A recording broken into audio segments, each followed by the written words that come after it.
Lansing's only sports station. The Game, 7:30. Let's play.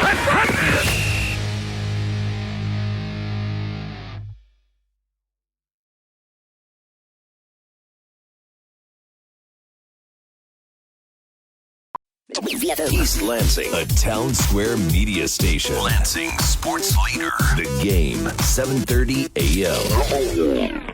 Good evening and welcome to Regional Finals Weekend of the Michigan High School Football Tournament. We got a good one tonight. Coming up at the top of the next hour, it's the Bulldogs of Byron Center at the Trojans of East Lansing. Byron Center comes into this game 10-1 after upsetting Caledonia last week on the road 31-28, scoring on the final play of the game to get the victory. East Lansing's the hottest team in the mid-Michigan area, if not the state. They've won 9 in a row after losing their first 2 games. Coming up, we got a busy hour before we get to the game coverage just before 7 o'clock from Lynn C Stadium in East Lansing. My interviews, first with Byron Center head coach Mark Sisko, then my interview with Bill Faracro, the veteran head coach of East Lansing, and then my 2-part interview with Brian Calloway, the prep sports editor of the Lansing State Journal and LSJ.com. But before we get to all of that, it's time for another edition of This Week in High School Sports with John Ross. MIS sees some speed records, but not from race cars, and a full day of soccer finals leads to some last-minute victories. I'm John Ross, and this is This Week in High School Sports, powered by Michigan Student Aid. There are 4 newly crowned boys soccer champions after a great Saturday of 4 finals, all at Grand Ledge High School. The first game of the day, the Division IV final, saw Western Michigan Christian knock off Madison Heights Bishop Foley 3-0. The Warriors got 2 goals from Takalin Vlasma and 1 from Charlie Bergma in the win. In Division III, Jack Kaminga scored with less than 10 minutes remaining to give Hudsonville Unity Christian a 3-2 victory over Detroit Country Day. The title is the Crusaders' 6th. Grand Rapids Christian is the champ in Division II. The Eagles scored all 3 goals in the second half in a 3-0 win over Mason. John Cassidy netted twice. And in the final game of the night, Troy Athens scored a goal with just 2 minutes left to tie it against Brighton, and then they won it in overtime on a Manny Abido goal. Athens now has 6 boys soccer championships. Complete coverage of all 4 divisions, including box scores, can be found at MHSAA.com. Girls soccer practice starts on March 11th, with the first games being played on March 20th, and the girls soccer finals will be June 14th and 15th from Michigan State University. It's time for Game Balls, when we highlight a trio of standout performances from the last week. First up, Jenison Junior swimmer Sophia Umstead. She was a perfect 4 for 4 at the OK Red Conference meet, leading Jenison to their 2nd straight league title. Belleville quarterback Bryce Underwood. The junior was 21 of 25 for 312 yards and 4 TD passes, plus he added a touchdown run and a 65-14 district final win over Saline. And to Deckerville's Hunter Garza, he ran for 2 touchdowns and threw for another in a 34-32 win over Portland St. Patrick. The win sends Deckerville to the 8-player semifinals. For high school seniors, the matchup of the year isn't on the field. It's actually online. That's right. When you fill out the FAFSA, the free application for federal student aid, you could also be eligible for thousands of dollars in additional money from the Michigan Achievement Scholarship. Yep, nearly 80% of students who fill out the FAFSA may be eligible. Now that's a matchup we can all root for. Get started today at michigan.gov/achievement. The Michigan Achievement Scholarship. It's a game changer.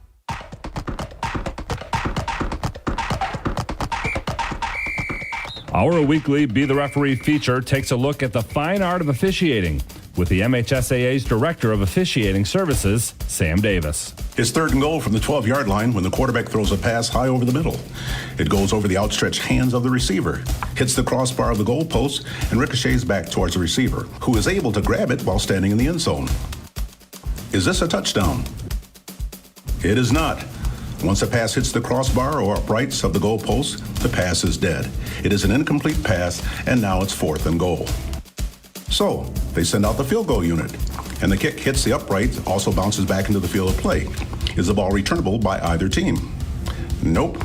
Once it hits the goalpost and comes back onto the field, it's a missed field goal. The defense now takes over, 1st and 10. Thanks, Sam. Now more than ever, we need officials. If you're interested, go to the MHSAA website now to register. November 4th will go down as one of the fastest days at Michigan International Speedway as numerous cross-country finals records were broken. Let's start with the fastest. Rachel Forsyth of Ann Arbor Pioneer shattered the all-division record, turning in a time of 16:28, nearly 24 seconds faster than any girl has run at finals. It's her second D1 individual championship. Romeo won the team title. Hart Jr. Jessica Jaswinski set a Lower Peninsula Division III record en route to picking up her second straight individual title. Jackson Lumen Christie won the team title in D3. And a record was set in Division IV as Aiden Herron won her second straight finals and etched her name atop the list of fastest ever in D4. On the boys' side, Freeland's TJ Hansen broke the Division II record. He ran the course in 14:52.8. Ada Forest Hills Eastern was first amongst teams in Division II. Complete coverage, standings, and results from all four divisions for both the boys and the girls can be found at MHSAA.com. You've been listening to This Week in High School Sports, powered by Michigan Student Aid, a production of the MHSAA Network. Thanks for joining us. I'm John Ross, and we'll see you next week. Lansing Sports Station, The Game, 7:30 a.m.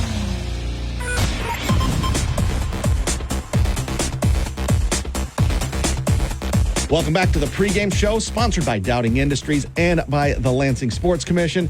Joining me now, the 15th-year head coach for the Bulldogs of Byron Center High School, 10-1 on the season, district champs in Division II. He's Coach Mark Cisco. Coach, thanks so much for coming on. Thank you. Appreciate you having me on. And, of course, congratulations on making it this far. A thrilling victory over Caledonia on the road last Friday, 31-28. Rallied from a 21-7 deficit to win. And to top it all off, on the last play of the game, your quarterback, Landon Tungate, threw to your leading receivers, Isaac Lee, for a 7-yard touchdown pass. Last play of the game. What was going through your mind when that happened, other than sheer jubilation? Well, I actually wanted to kick the field goal. Really? Tie it, but our coaches, the ball's on the 7. We have a pretty good little kicker, and we had some issues early in the game. We just made some mental errors in the kicking game, and our defensive coaches were like, nope, no way, coach, let's go. And so that's what we did, and we're able to get a pretty good matchup. It's saying a pretty good matchup as Isaac Lee against Brock Townsend is saying something, but Brock's not a corner; he's a safety, and it's tough to cover people when you're not used to it in that type of situation. And we were able to get a tip inside and make a really good throw and catch. So it was 28-25, not 28-24. Yeah, 25. Yes. Sir. Oh, okay. All right. Okay. That, 'cause I didn't know that. Doing the research, I didn't know that. So wow, that's pretty wild. But that's a heck of a comeback and a heck of a win. And now you're in the regional finals. Let's talk about your team, starting with your quarterback, Landon Tungate. He's got almost 1,100 yards passing. He's one of your leading. He is your leading ground gainer at almost 800 yards as well. The epitome of a dual threat quarterback. Just looking at the stats. Talk about your junior quarterback. Yeah, he's played with us since he's a freshman. He was a first-team all-conference safety for us last year. We had a pretty good quarterback, pretty fast kid that played there the last 2 years, but he was always a really good counterpunch from the speed of the guy that we had just graduated, Hunter Schichtel. And he just had to grow into the position a little bit. And early in the season, got hurt in the first quarter of the East Kentwood game and had to miss a couple games. But I think that was honestly good for him. He had to sit and learn the game like a coach a little bit and learn some stuff he probably wasn't quite ready for yet. And he's just slowly and continually developed, both as a quarterback and really in the leadership role. He's always been a pretty good player at every level. Sometimes when things come pretty easy to you, and all of a sudden at the varsity level, there's bigger, faster guys running around, and it takes a little patience, and he's really learned that and done a nice job. We're talking with the 15th-year head coach for Byron Center, Mark Cisco. Coach, talk about some of the other guys on offense. Luke Laska, who's one of your leading rushers, and mentioned Isaac Lee. And talk about Blake Otto, O-T-T-O-W. I hope I'm pronouncing his name right. He had 2 big touchdown receptions and 118 yards receiving against Caledonia. Yeah, you pronounced his name correctly. So Blake Otto is a senior for us. He's a third-year starter for us. Played a strong safety as a sophomore and started playing on offense for us last year. And, he's kind of sneaky fast guy. He can make you miss. He's an all-state wrestler, so he's a tough guy. He's not very big, but super competitive and really has good hands and a really good understanding of the game, both sides of the ball. So you can do some stuff with him, with by just saying things. You don't need to show him much, and he's usually ready to go. And then Luke, running back and linebacker. Luke was an all-region linebacker last year as a sophomore, made 100 tackles last year.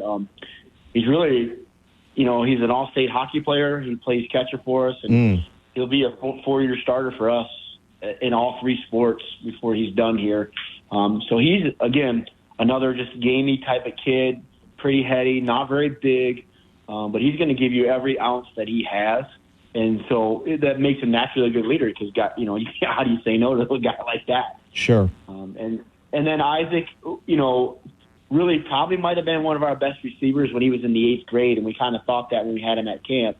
We are not his first love. Basketball is truly his first love, and he is, a silky smooth basketball player, kind of sneaky smooth, and then football-wise, same. He's the same type of guy, and he's just a good heady receiver who just finds places to get open, and then defensively he's kind of the same at corner. He knows what's going on. He's aware of the game. He knows what he's good at. He knows what he's not good at, and he does a good job of doing the most with what he's strong at both positions. But as a receiver, he's got really, really good hands. I think he's dropped one ball this year, and it was in the playoff game against Porter Central, and it wouldn't have hit him in his hands, and it broke his nose. So, but they're just a unique blend of guys. Nobody's super flashy. You're not gonna go wow, but together as a group, they're pretty competitive guys. Yep, I hear you with that. Coach Mark Sisko in his 15th season for Byron Center joining us here on the pregame show. Well, I would ask you about your defense, but you already kind of described a lot of your top guys, playing both ways and some of your top guys on defense. So I'll ask you about your opponents, the Trojans of East Lansing, district champs just like you in Division II. What have you seen in the film, or however you not scout them, but what have you seen when you've watched them on film or tape, or however you do it now? Well, shoot, all you need to do is go back a year to the regional final game against Forest Hill Central, and Forest Hill Central got up on them early, and you kind of got the feeling that the game was going to get out of hand, and they battled their way back and had an opportunity to win it at the end. And so they're kind of they're a spitting image of their head coach without question, just tough and gritty, and they're just not going to say no. And turn them on this fall, and you see a team that was trying to get some things figured out in early in the season, and got some things figured out, and got a running back, and has a great leader and a 4-year player and the Barker kid, and you're always from East Lansing going to get tough, physical guys, and they kind of epitomize that on defense. They run around and play so hard. So they're going to be a handful, and we haven't played against the back as fast as Jace is, so that's another worry. I mean, anybody who doesn't worry about speed is somebody who's not going to be employed very long in this game. So. Yeah, Coach, you're talking about that's Charlie Baker. You're talking about they're a wide receiver. He plays tight end, and he's a real good athlete as well. Like a lot of guys on your team, he plays multiple sports as well. That's who you're talking about. And of course, Jace Clarizio, the outstanding running back, who actually this week just got a scholarship offer from Michigan State. So he's going to be, he's been a handful for a lot of teams around this area. And Coach, other than what you've just mentioned, what are one or two keys for a big Byron Center win and a regional championship on the road? Well, there's a lot of things that got to happen, but one, you can't turn the ball over. At this time of the year, you turn the ball over, you're going to lose games, just because teams are just going to capitalize on that. And then you just have to be patient. When you get into at this depth of the season, you're playing people you're not very familiar with, so you just got to be patient. You can't lose your poise. You can't get frustrated early. You just kind of have to hang around and just get a feel for what's going on. We don't have the ability to imitate what they do as fast as they do it. So you kind of have to take it on the chin defensively early in games, and offensively just kind of try to figure out what's going on. But, the other part of that whole deal is kick game, right? You can't give up big plays in the kick game in the playoffs. You'll get beat. And So that's another phase of this that nobody really talks about, but it's kind of the hidden monster sitting back there. So, hopefully we can do a good job in all three phases and be patient and keep being as resilient as we have been and play with effort that we did last week. He's Coach Mark Cisco of the 10-1 Byron Center Bulldogs in his 15th season. Coach, thanks so much for coming on. Congratulations on getting this far, and best of luck against East Lansing. Yeah, thank you very much. I appreciate you. And you're listening to your trusted source for high school sports coverage, The Game, 730 AM WVFN, brought to you by Dowding Industries and the Lansing Sports Commission. WVFN. Welcome back to the pregame show. Dowding Industries presentation of high school football rolls on, and we're happy to be joined once again by the 20th year head coach for the Trojans of East Lansing High School. 9-2 on the season. They've won 9 in a row. They beat White Lake Lakeland last Friday night, 35-7 at home. He is Coach Bill Faracco. Coach, thanks so much for coming on once again, and congratulations on getting this far. Thanks, Brock. That's kind of you, and it's a pleasure to be here. Well, Coach, you won, relatively easily, 35-7 last Friday night. And just taking a look at the stats from this game, just another, more than solid performance. Jace Clarizio, 18 carries, 185 yards, 3 touchdowns. That just seems like to be normal for him the way he has gone. Man, when he got healthy, I guess we'll start with him. When he got healthy, this offense became even more dynamic. I know you got your quarterback in Ben Fletcher, you got the receiver in Charlie Baker, and Duarte Sam's had done a good job as the backup running back. But when Clarizio was in there, this offense just is at a higher level. Jace has really stepped in and done the things that we thought that he would be doing, and he's explosive. He's got great vision and great speed. So he's helped a whole lot with a lot of the play calling and the game planning because it's he's the danger that he possesses for the opposition defense is enormous. Yeah, and when you got a quarterback that's playing as well as Ben Fletcher did, I mean, there are some games Ben Fletcher, he just, doesn't have great statistics, but then he'll make a play or two for you. And last week he did have good stats, 10 for 16, 184 yards and a throwing touchdown and a rushing touchdown as well. He just seems to be getting better as well. You're right, Brock. Ben is maturing into the position. He's growing into it, and does a wonderful job at this stage of managing the things that we want to get done with the offense. He's got a very high ceiling, and I feel pretty confident that he'll continue to improve and progress within the system and be a very, very fine quarterback when it's all said and done.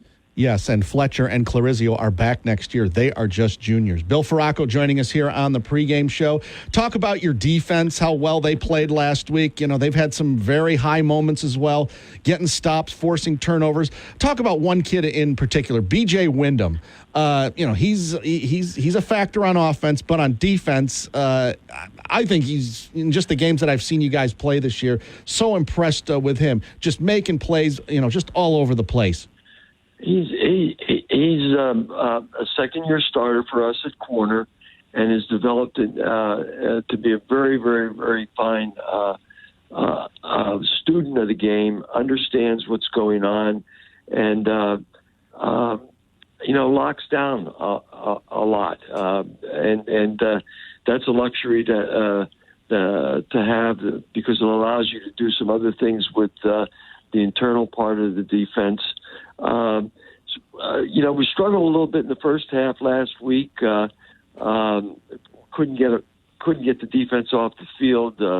Lakeland did a nice job with what they were doing, but in the second half, the kids really stepped up, and it wasn't any kind of schematic change that occurred. It was just a recognition that we're not doing what we should be doing. So let's arrive at at that place where we were doing what we're supposed to do, each man playing his 1/11th, and they got off the field with 3 stops, 3 downs and a stop, often in the second half.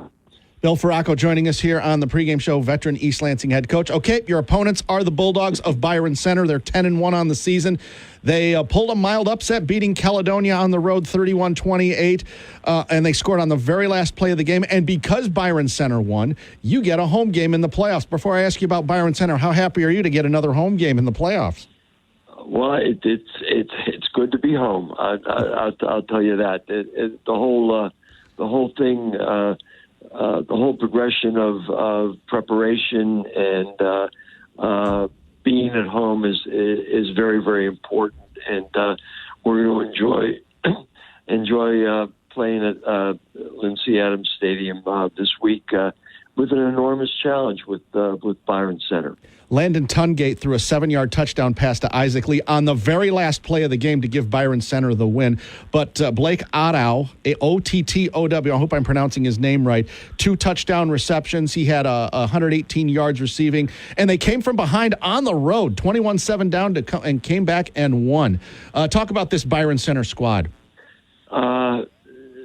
Dangerous. Number 4, the quarterback, is a heck of a player. Both running the ball and in the air, and he had a phenomenal game last week. In fact, in the playoffs, the numbers that he's putting up in leading his team to 2 victories are extremely impressive. I think he's got 500, close to 600 yards passing, and he's run the ball very, very well. He's the focal point of our defensive game plan. We've got to keep him under control, but the rest of the team is solid. It's a very, very solid, solidly coached team, and you can just tell on both sides of the ball by what they do. I've seen them in the summer at the 4-way scrimmages. We played Portage Central the last 2 years, and they're in the same foursome scrimmaging, and they're just very impressive, very, very impressive, very well coached, very disciplined, and they're physical. It looks like they enjoy playing the game. And finally, Coach, before I let you go, always got to ask you, keys to other than what you've just said, what are 1 or 2 keys for a big home win and a berth in the Division II semifinals?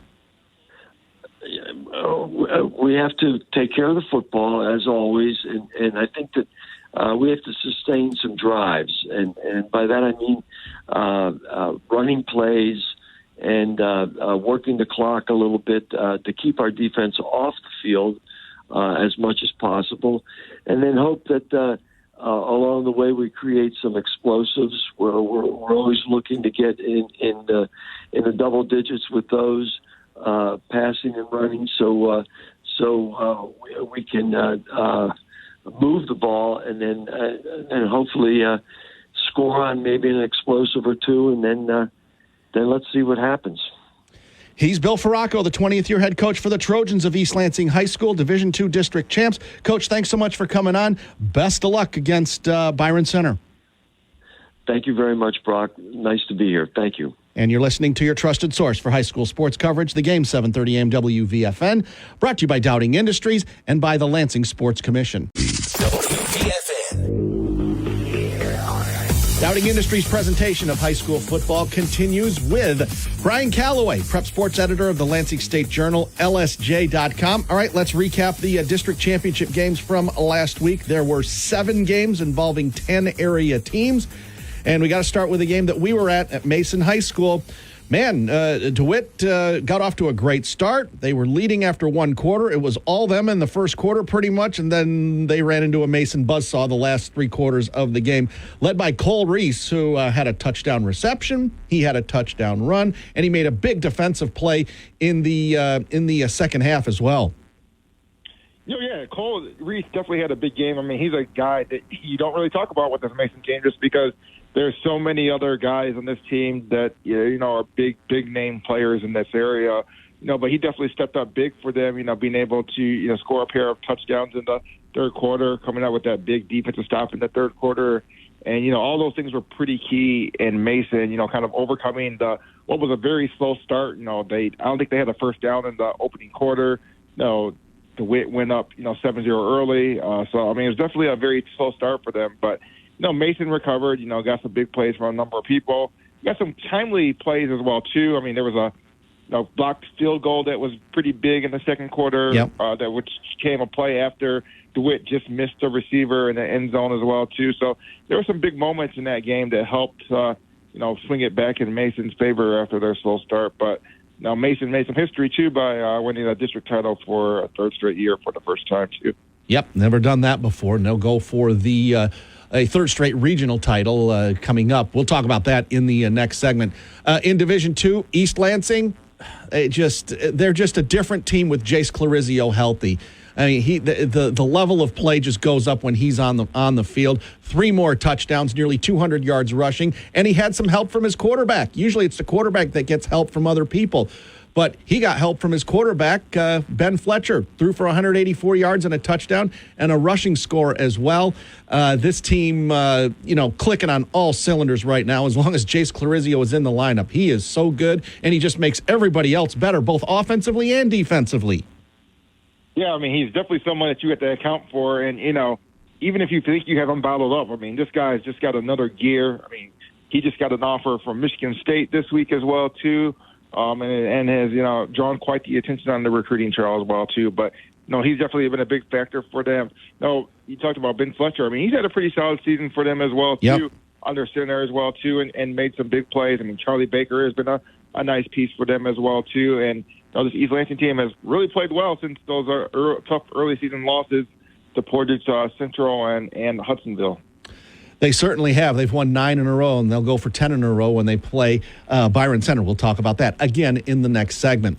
All right, Brian Calloway, prep sports editor of the Lansing State Journal, LSJ.com. The upset of the night in the area, if not the state of Michigan, Hazlitt. Goes into number 3 ranked Chelsea in Division 4 and wins 30-22. Nakia Mockery was awesome. 331 yards rushing, 4 touchdowns. And I understand they only threw 1 pass on the night, and it was a 2-point conversion, so it didn't really count in the stats as a pass. But, that's really something. An amazing performance by Mockery, and a great win for Brad Thomas and that Hazlitt program, winning the district title unexpectedly. Yeah, that was a pretty big win for them to go down to Chelsea, which is, has a decent football tradition, and to be able to pick up a win there. And the performance that Nakia Mockery had, he's a guy, most opponents go into games knowing that he's a guy that's probably going to touch the ball quite a bit, and for him to still be able to do what he did, rack up that yardage on just 24 carries as well too, was definitely very, very impressive for them. And I think it's the first district title that they've won in some time at Hazlitt as well too. I think maybe since 2005, the year they made the long run to the championship game as well too. So definitely a very big win for that Hazlitt program. Yeah, really is. Fantastic job there. All right, moving on into Division 4. Well, staying in Division 4, rather. Portland came from behind, had to go on the road to play Hastings. Even though Portland was undefeated, they had to go on the road. Fell behind in the first half. Were behind at halftime, but outscored the Saxons 16-0 in the second half, and they did it, surprise, surprise, behind Caden Thalen. 32 carries, 281 yards, 3 touchdowns. He's had a sensational year for Coach John Navarro's Raiders. No, he has as well, too. And, if it wasn't for the performance that Nakia Mockery had, his performance was just pretty good as well, too, racking up close to 300 yards as well, too, on the ground. And, really, he's been a big cog for that offense out of the backfield as well, too. But, another impressive win for Portland. To be able to, do what they were able to do. That was the first time all season that this program has actually trailed a game at halftime. Right. So, to see them to respond like that with the pair of touchdowns from Caden Thalen in the second half was big. It was a big answer for them. Yeah, and it sure was, and they'll move on to play Niles, which we'll talk about again in the next segment. Ovid Elsie, district champions in Division 6. They took care of Lansing Catholic at Ovid Elsie High School, 42-13. Trice Tokar doesn't get a lot of publicity, but quietly he's had a very good postseason. 164 yards rushing, 2 touchdowns, and he threw for a score as well. Ovid Elsie, it's kind of like, like girls basketball, kind of unexpectedly under the radar a bit. And yet here they are this late in the tournament, and the Marauders are still here. Yeah, and this is the first time that they've been at this stage since, I believe, 2009. And, they avenged last year's district final loss to Lansing Catholic, which was a game they also hosted as well, too. So definitely a big win for that program as well, too, to be able to get to this stage for the first time in 13, 14 years here. Yeah, absolutely. I remember when they had Chris Robinson, their great running back, took them all the way to the state finals that one year before losing to Muskegon Oak Ridge. Moving on, Division 7, Pewamo Westphalia. This isn't a really big surprise. They took care of Bath 42-15. Dylan May, a very good game once again. They are Jeremy Miller just has this program rolling, and Dylan May, 3 rushing touchdowns, 151 yards. Braden Thalen, over 100 yards as well. It's been those two guys offensively, and, they play both ways as well. Dylan May and Braden Thalen. Great season for them. No, it has been a great season for Pewamo Westphalia, and I think almost a win like this, you kind of see the trend, the growth that they've had throughout the season.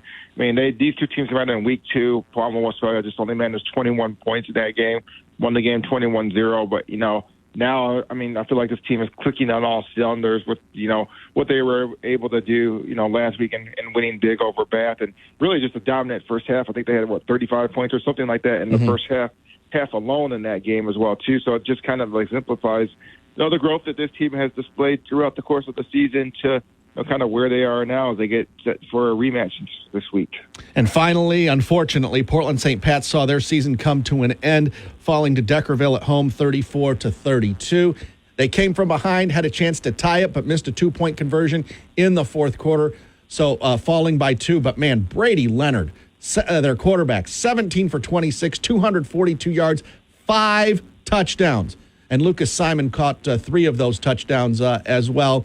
A disappointing way to end the season, but Pat Russman has a great 8-man program at Portland St. Pat's. And, no shame in losing to Deckerville. Deckerville's a state power in 8-player football. Well, this was a big bounce-back season for Portland St. Patrick this year as well, too. Obviously, last year they missed the playoffs and, had a losing season, which was the first time that's happened in some time for that program as well, too. So this was, definitely one of those seasons where, they were able to take a step back towards, what they've, consistently been able to do as an 8-man team as well, too. And we're a team that was ranked in the top 10 throughout the season as well, too, and had a lot of success. So definitely a successful year for them. He's Brian Calloway, prep sports editor of the Lansing State Journal, LSJ.com. We've reviewed the district final matchups. We will preview the regional championship matchups coming up on the other side of this break. You're listening to your trusted source for high school sports coverage, the game 730 WVFN and the Lansing Sports Network. Brought to you by Dowding Industries and by the Lansing Sports Commission. WVFN, Lansing Sports Leader.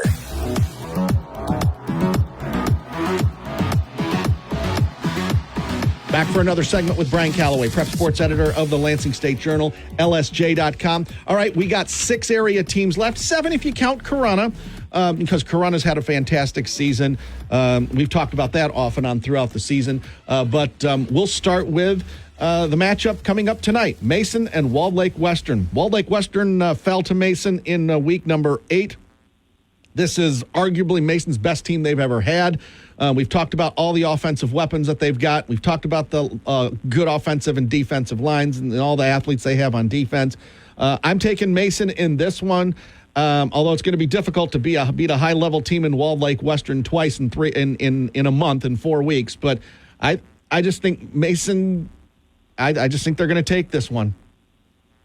No, I agree with you. Obviously, not ideal for them, to have to go on the road to play them, for a second time as well, too, after, beating them on the road as well, too.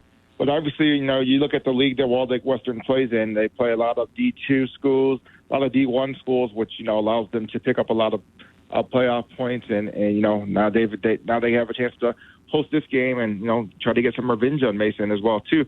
But I like Mason in this one as well too to get past them for a second time and move on to the state semifinals once again. Which would be their third straight regional championship if they won. Mason's never done that before. On to Division 4. Portland for the second straight week, even though they're undefeated, they've got to head. They got to head south. Last week it was Hastings.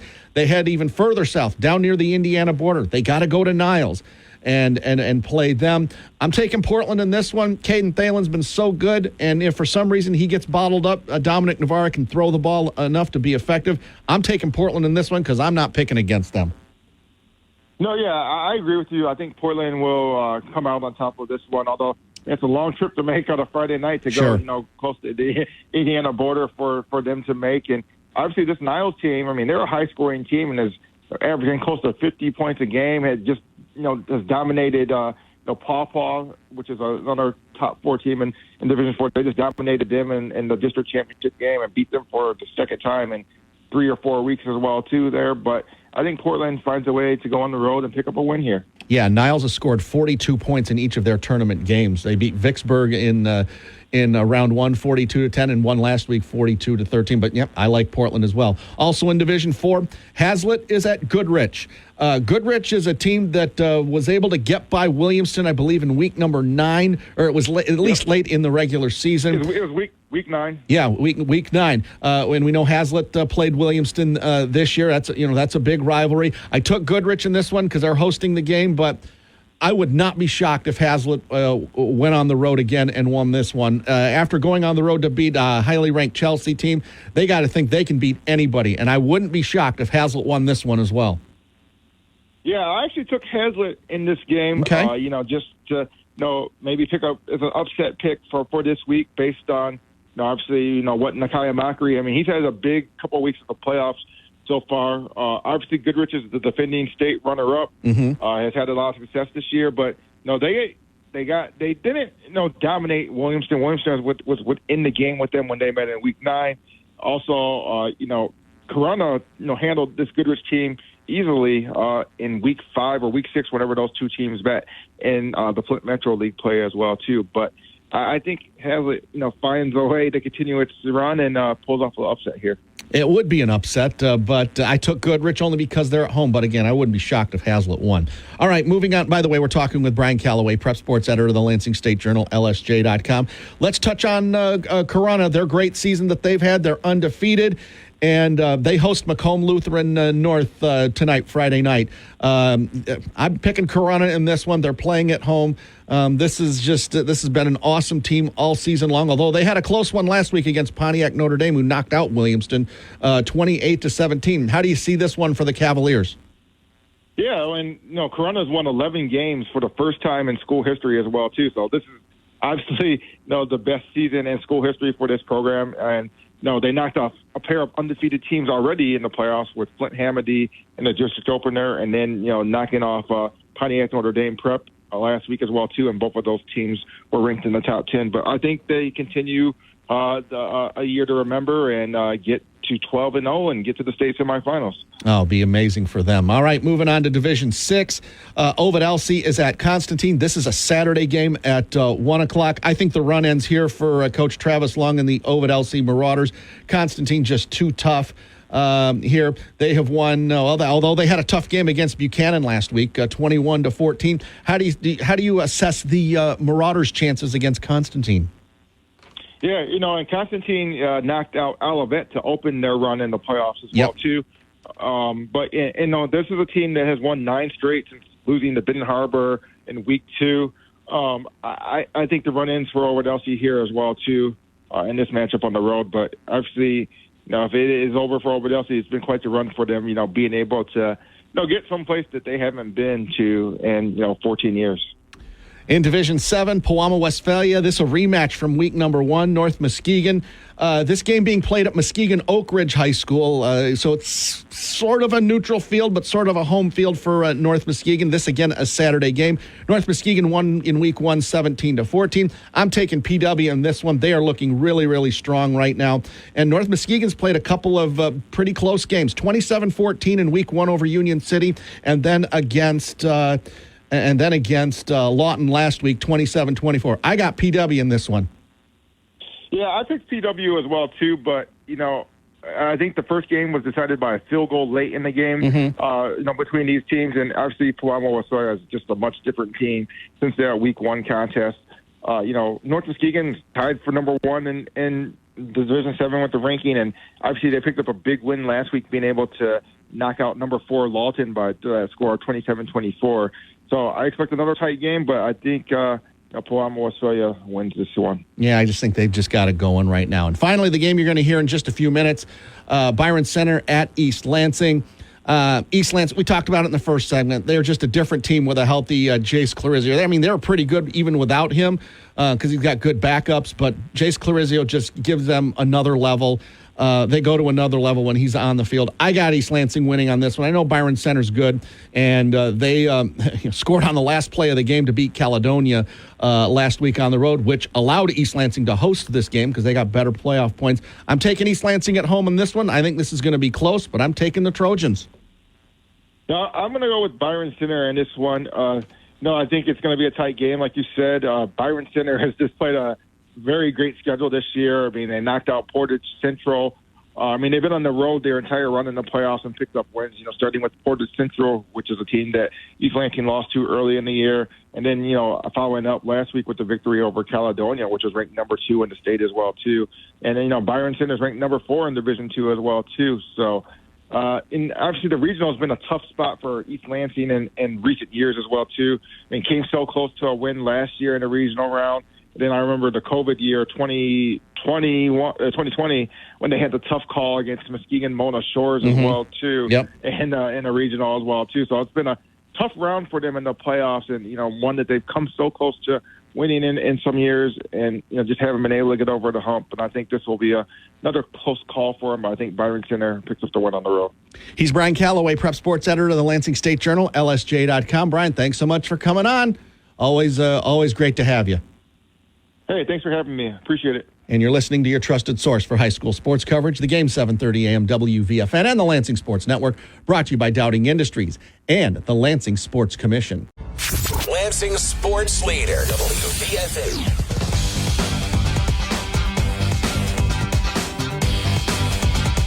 And a pleasant good evening and welcome to Jeff Smith Field at Lynn C. Adams Stadium on the campus of East Lansing High School. This is the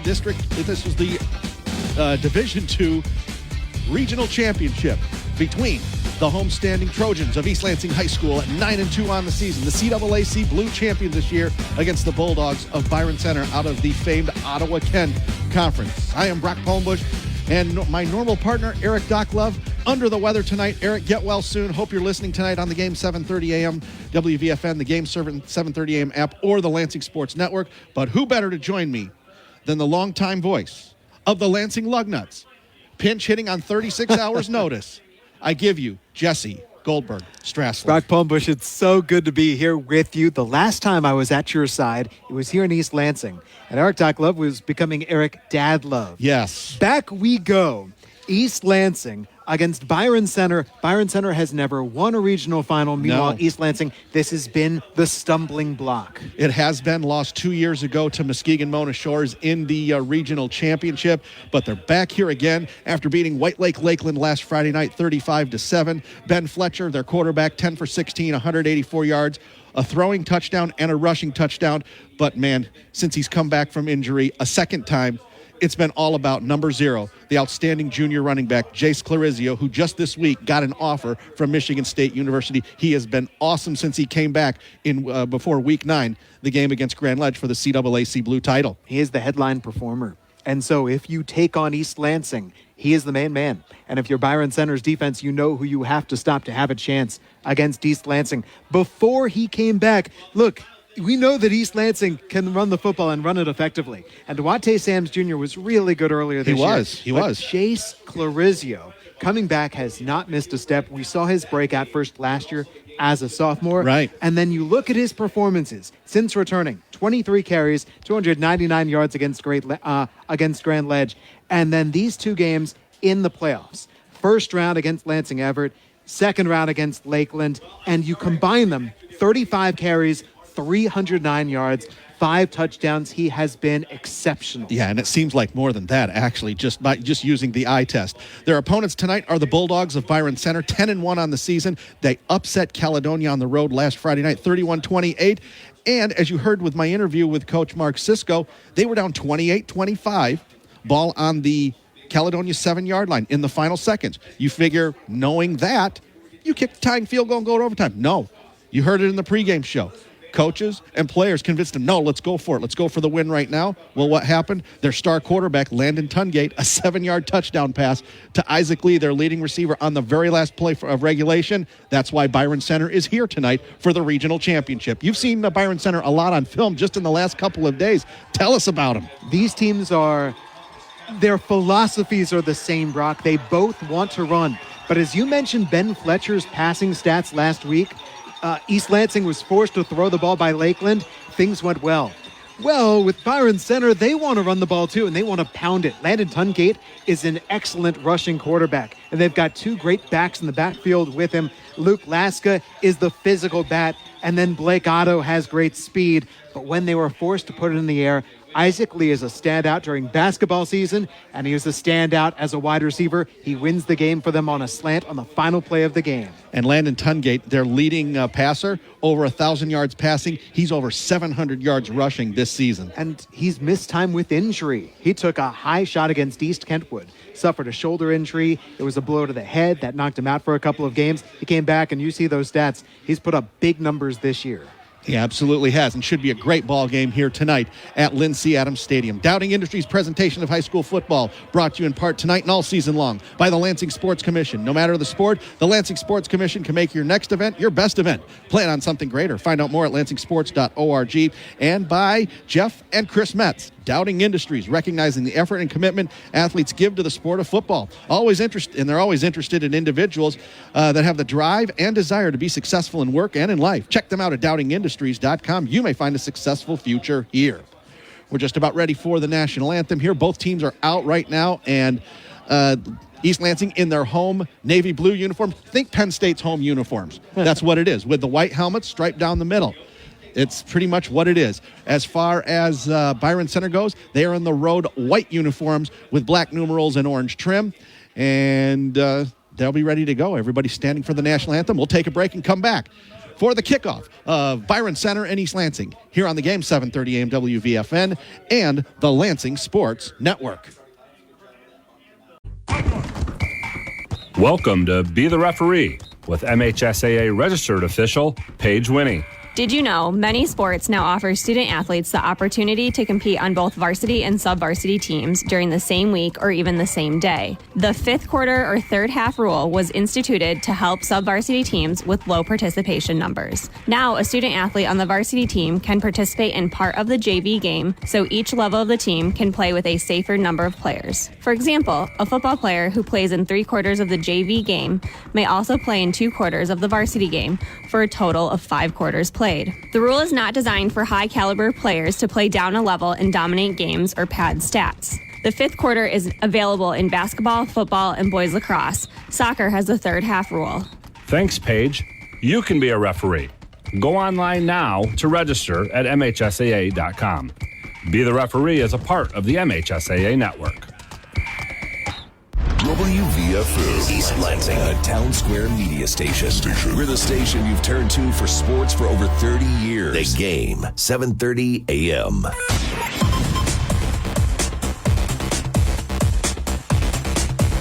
Well, welcome back to Lynn C. Adams Stadium, East Lansing, and Byron Center.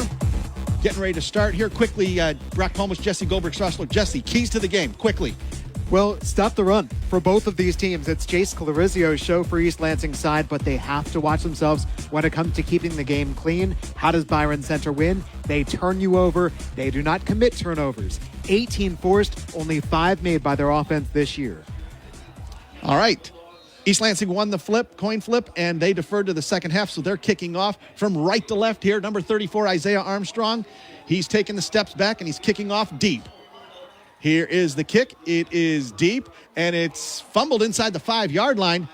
Out to the 10, out to the 15, to the 20. That's number 7. That's Alex Wabin. He gets out over the 25, out over the 30, and it's going to be 1st and 10 for Byron Center at their own 31-yard line, and out comes their star quarterback, number 4, Landon Tungate. 5'10", 177 pounds, just a junior, and we mentioned it, he threw a touchdown pass on the last play of the game last week to beat Caledonia. There are a couple of things that make him special, Brock. Number 1, he's a bruising runner. They love to keep it with him, especially inside the red zone.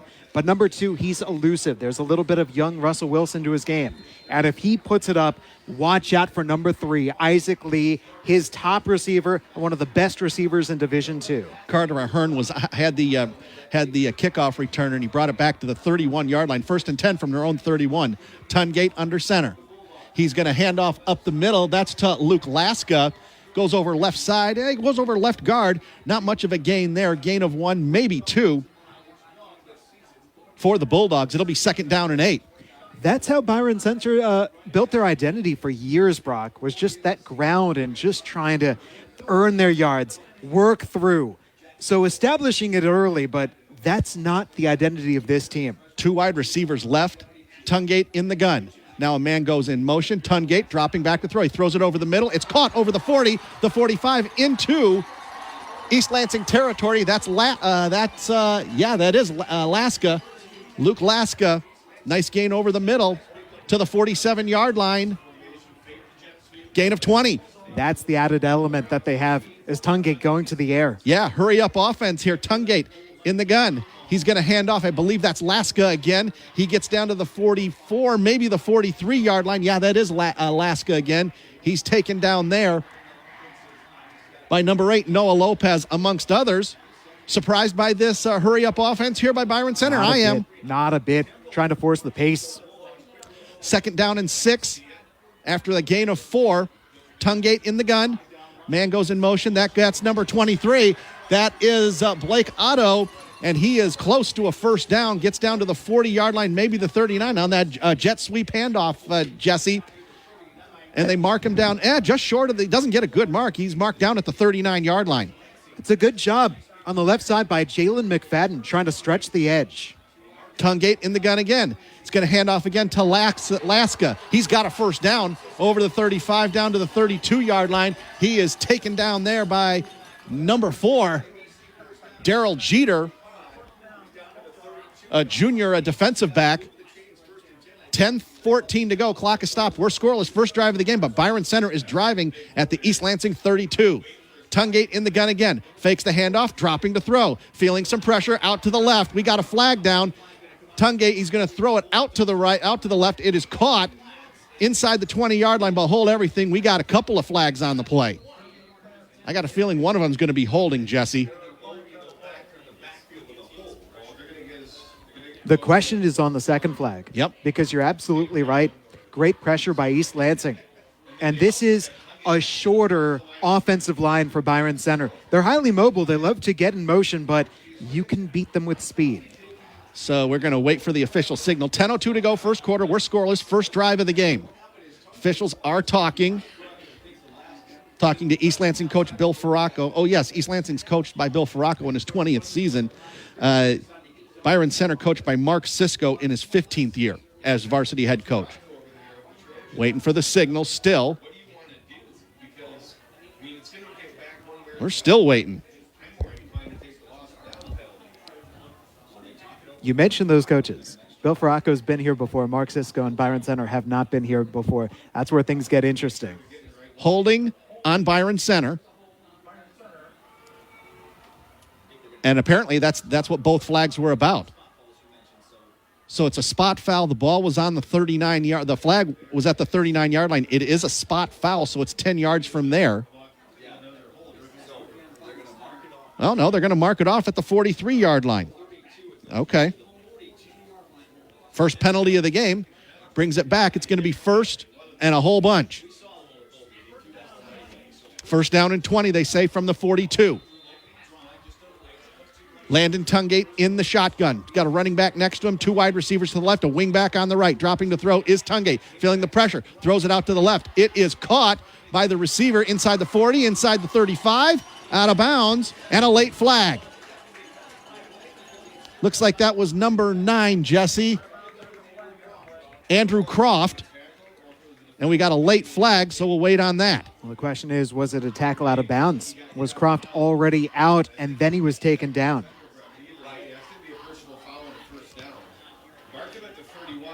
Personal foul on East Lansing.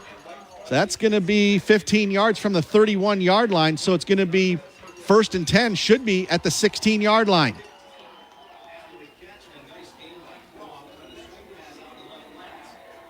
Just a simple swing pass out to the left. Tungate was just trying to get away from pressure, and it will be first and 10 from the 16, Jesse. So much attention being paid to Isaac Lee. He goes down the left side, and that left flank was left wide open for Croft to sneak out of the backfield. So simply an outlet trying to get some yards back, and you saw how many yards they got. 2 wide receivers now to the right. Tungate in the gun. Now a man comes in motion, fakes. Tungate's going to take it, gets inside the 15, pushing forward to the 12-yard line, going between center and left guard. Gain of about 4 down to the 12-yard line. It'll be second down and 6. 9:36 to go in the first quarter. First drive of the game. That's eye discipline. That's Noah Lopez right in the middle. Saw that Tungate kept and stayed right with him. Second down and 6. Here we go. 2 wide receivers to the left. That's number 13, Will Lake. And number 3, Isaac Lee, who caught the winning touchdown last week. Tungate in the gun again. Tungate hands off to the running back. That's Laxa inside the 10, inside the 5. It's going to be first and goal, probably at the 1. Notice how he cradled that ball, Jesse, going through the line. 2 hands, 2 arms around the ball, making sure he doesn't fumble. First and goal, Byron Center. That's Jax Bolkin, the guard, the left guard, opening up huge space right up the middle. And generally, Brock, when they run it up the middle, it's Laska and Tungate with Otto on the sides. Watch out for Tungate calling his own number here. 8:52 and counting. Tungate in the gun. Laska next to him. Now a man goes in motion. Very tight formation. Tungate's going to take it himself. He's in. Touchdown. Touchdown, Byron Center. Landon Tungate from 1 yard out. And even though we're at East Lansing, you can hear through our microphones, we are on the visitor's side in the auxiliary press box. And I got to tell you, Byron Center brought a lot of people. The visitor's sideline, the visitor stands are packed. Key play is the penalty. That East Lansing has to keep it clean, that they can't afford mistakes against a top-notch team like Byron Center. Well, Byron Center was behind the sticks after the hold. Personal foul, they hit out of bounds on the short pass. That changed the drive. Here is the extra point attempt. Here is the snap. The kick is on the way. No good. It is no good.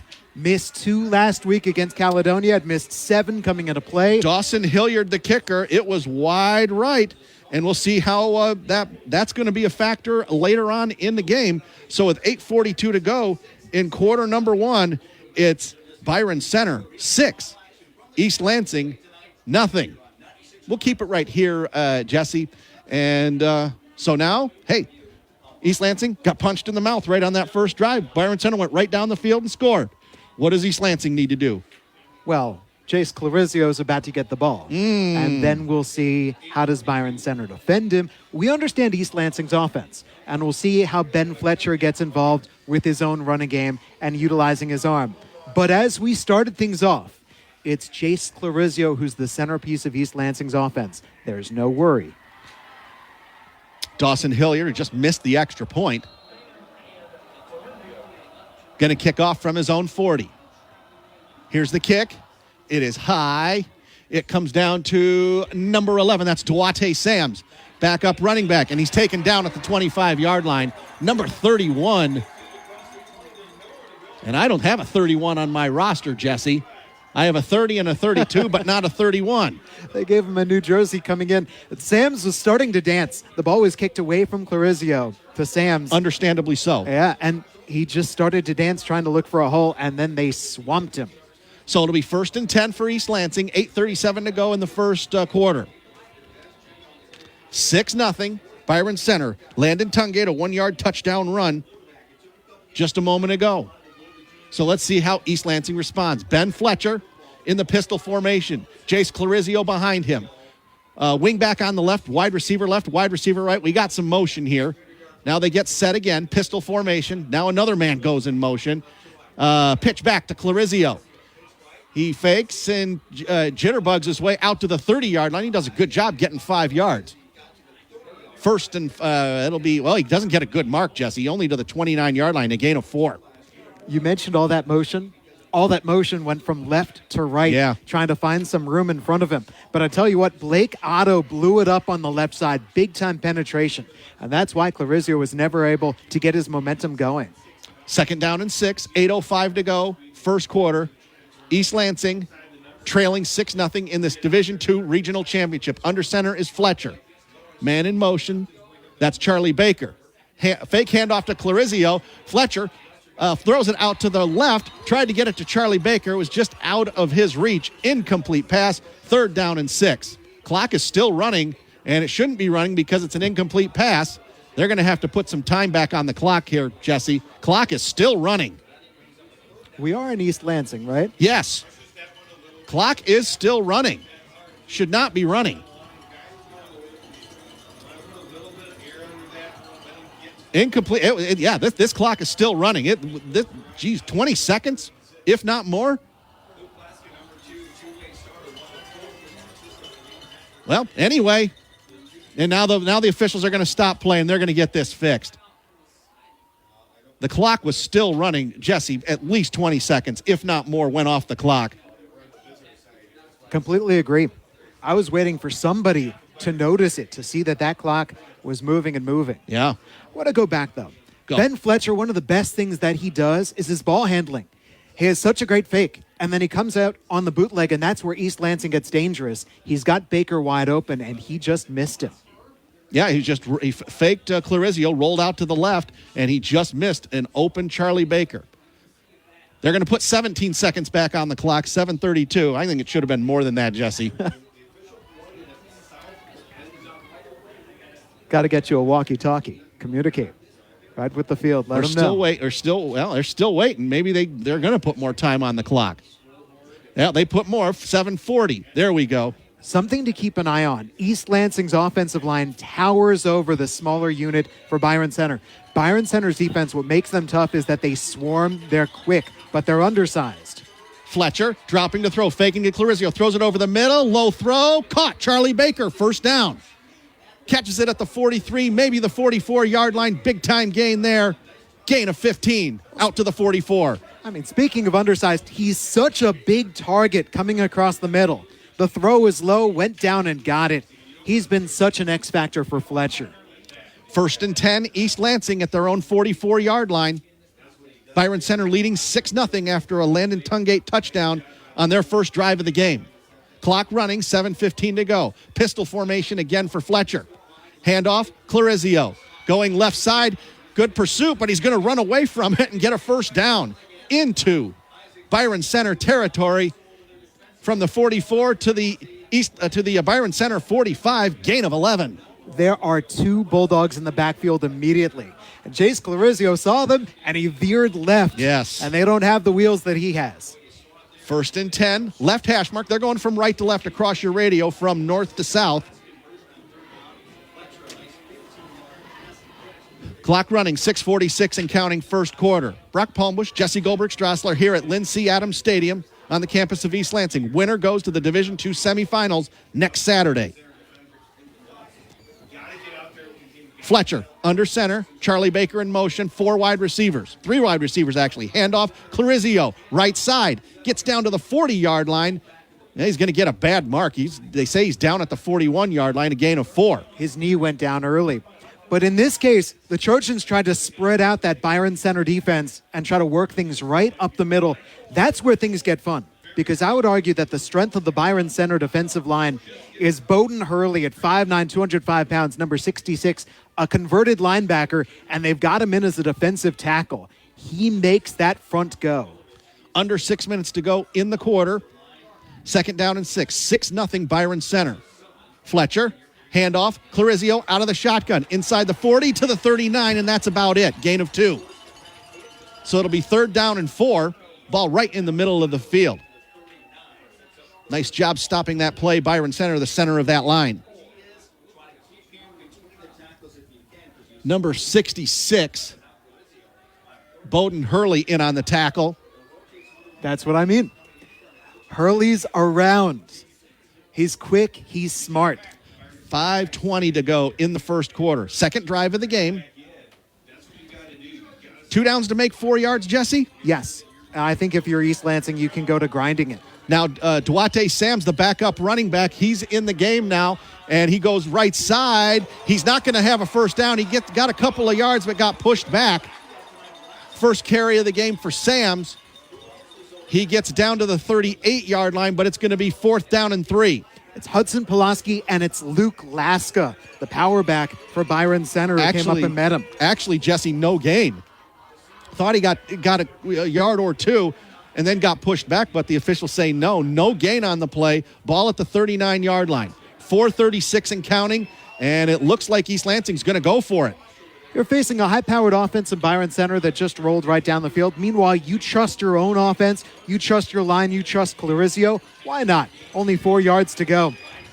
Shotgun formation. Here's Fletcher dropping to throw. He's got a man over the middle. That's Baker. Intercepted.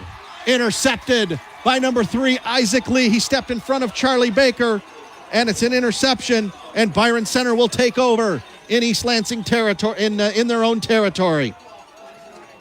He just stepped in front of an open Charlie Baker, Jesse. And the first turnover of the game, East Lansing commits it. Byron Center turns him away on 4th down. It's Lee's 4th interception of the year, but I tell you what, if he just knocks it down, Byron Center is better field position to begin this drive. Lee with the interception, so it's 1st and 10 from their own 22-yard line, 23-yard line, they say. Landon Tungate in the shotgun. Tight formation, a wing back left, 2 wide receivers right, and a running back next to him. They're going to hand off, and a great tackle. Number 23, Blake Otto. He was taken down behind the line of scrimmage. Daryl Jeter is flying for East Lansing. Yes, he did. No gain on the play. Looked like there was some yards out there, but Jeter knocked him down. 2nd down and 10 from the 23. Byron Center up 6-0. As Byron Center scored on their first drive of the game, a Landon Tungate 1-yard touchdown run. Extra point was no good. We'll see if that's a factor later on in this game. Tungate in the gun, 2 wide receivers left, a wing back on the right. Now that man goes in motion, and Tungate's going to take it. He's over the 25. He's over the 30 to the 32, close to a first down. It's going to be 3rd and short. This time Jeter missed the tackle. Faked the jet sweep. Tungate calls his own, and remember, he's a physical runner. And he got a good spot, Jesse. He got out to the officials say he got to the 34. It's a gain of 11, 1st down. 1st and 10 from their own 34. Landon Tungate in the gun. Running back next to him, 2 wide receivers left, a wing back on the right. Tungate dropping to throw. Feeling some pressure, trying to get away. Can't get away, and he's taken down at the 30-yard line for a sack. That's number 15. That's Dontavius Royals, number 15. And it's a loss of 4, 2nd down and 14. Let me tell you who made this play. Jalen McFadden, number 9. Because B.J. Wyndham is guarding Isaac Lee, and we've got an injury on the field. Yep, that's number 55, it looks like. That's Jay Carnegie. And he's still on the ground right now. 6-0 Byron Center over East Lansing. 2:59 to go in the first quarter. Jesse, let's take a 30-second timeout and come back on the game. 7:30 a.m. WVFN and the Lansing Sports Network. Brought to you by Dowding Industries and the Lansing Sports Commission. WVFN. Palmbos, Jesse Goldberg-Strassler back here at East Lansing High School. Jesse, what did East Lansing do on that last play to force the loss? So Landon Tungate for Byron Center was looking to hit Isaac Lee, but Jalen McFadden took it away as B.J. Wyndham flew back in a deep zone. That denied, he was sacked. Tungate, 2nd down and 14. He's rolling out to the left, looking. He may take it himself, looking to throw. He does throw it. It is caught out over the 40, but we got a flag. We're going to wait for the flag here. This may be holding. There's been one penalty on each team so far, a holding penalty on Byron Center and a personal foul on East Lansing, which kept the first drive alive, Jesse. East Lansing's defensive front is giving this Byron Center offensive line troubles when it comes to pass protection. Now, in running, we've seen Byron Center find holes, especially right up through the middle of the field. But they are having struggles in holding up. It's going to be 2nd down and a whole bunch here. They're going to move it back. It is a spot foul in high school, and they bring it back to the 21-yard line. So it's going to be 2nd down and 23. 2:52 to go first quarter. Byron Center up 6-0 on the Landon Tungate touchdown on their first drive of the game. Tungate in the gun, 2 wide receivers, 1 wide right, 1 wide left, a wing back to the left. Inside handoff to Alaska. No, he faked it, I guess. Tungate took it himself. A little confusion there. Not much of a gain there. Go ahead, Jesse. Brock, you ready? Go. So Tungate takes the snap, hands to Lasku, quickly in the same motion, gives to Blake Otto. It's boom, boom. It's the double handoff, and East Lansing was ready. There's something you don't see very often, a double handoff. Well, like you said, East Lansing was ready for it. Not much of a gain there. 3rd and long. The defensive front. And it begins with Javon Thomas, who towers over everybody in the middle of the East Lansing defensive line. That's number 56 in your scorebook. Tungate in the gun. 2 wide receivers left, a wing back on the right. Now a man comes in motion, and we got a whistle. Illegal procedure on Byron Center. 5 more yards. The left tackle move, Jesse. When Byron Center has had things going their way and they've had such a magical run to this point, it's because they've kept things clean, and the mistakes are made by the other side. We've seen, though they're leading on the scoreboard, they have been a long ways from clean in how this first quarter has gone. And it's going to be 3rd down and, my goodness, let's see. They're at the 16-yard line. They got to get to the 43. 3rd and 27. Wide receiver right, wide receiver left. Tungate, Landon Tungate in the gun, a wing back on the right, and he's got a running back next to him. They're going to hand off to the running back. I believe that's Laska. He gets to the 20, not much further, and it's going to be 4th down and punt. He's such a short yardage back. He's a bruiser in between the tackles. It was Laska on that play. And when you go 3rd and long, there's just not too much that they can go. They stayed as safe as possible. Yep. So, back to punt there for Byron Center. Who is that punting back there? Is that Laska again? Well, he's punting. Yeah, that is. And he gets the punt away, taken by Charlie Baker in Byron Center territory at the 45, pushes forward to the 43. And East Lansing's got great field position to start their 2nd drive of the game. 1:24 to go in the first quarter. Byron Center up 6-0, but East Lansing's got great field position, Jesse. I liked what we saw from Jace Clarizio the first drive for East Lansing. Things got away from them. They went to Sam's just to try to give Clarizio a spell. Ben Fletcher did not start off the game looking sharp. First 2 passes, first one way off target, second one low. Charlie Baker bailed him out. So my guess is it's about to be a heavy dose of Clarizio. 1:24 to go. They're at the Byron Center 43-yard line. Clarizio in the game, as is Baker, as is number 1, B.J. Wyndham. 3 wide receivers, matter of fact, pistol formation. Clarizio up the middle, inside the 40, inside the 35. He's close to a 1st down. Notice as he's going through the line, Jesse, both hands and arms around the ball, does not want to fumble. Well, he hits the line so quick. Excuse me. That's the thing for a defense. You've got to be ready because he hits it with fury, and it's lightning right through. 2nd down and short from the 35-yard line, a gain of 8. Under a minute to go in the quarter. Fletcher under center. Ben Fletcher. Handoff. That's Clarizio again. He's got a 1st down. Pushes forward to the 30-yard line. 1st and 10, East Lansing. I like it. Simple football. Just running straight at him. 47 seconds to go, first quarter. They mark him down at the 31, so gain of 4. This will probably be the last play of the first quarter. We're down to 35 seconds.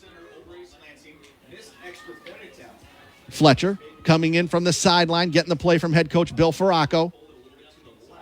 On this turf field. Remember, this didn't used to be field turf. It used to be grass up until about 4 or 5 years ago.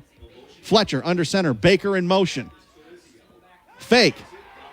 Throws it out to the right. That's Baker inside the 30. Breaks a tackle inside the 25. He's still going. 15, 10, 5. Knocked out of bounds. We're waiting for a signal. Touchdown. Touchdown, East Lansing. 31 yards. Ben Fletcher to Charlie Baker. Had to wait a second for the signal.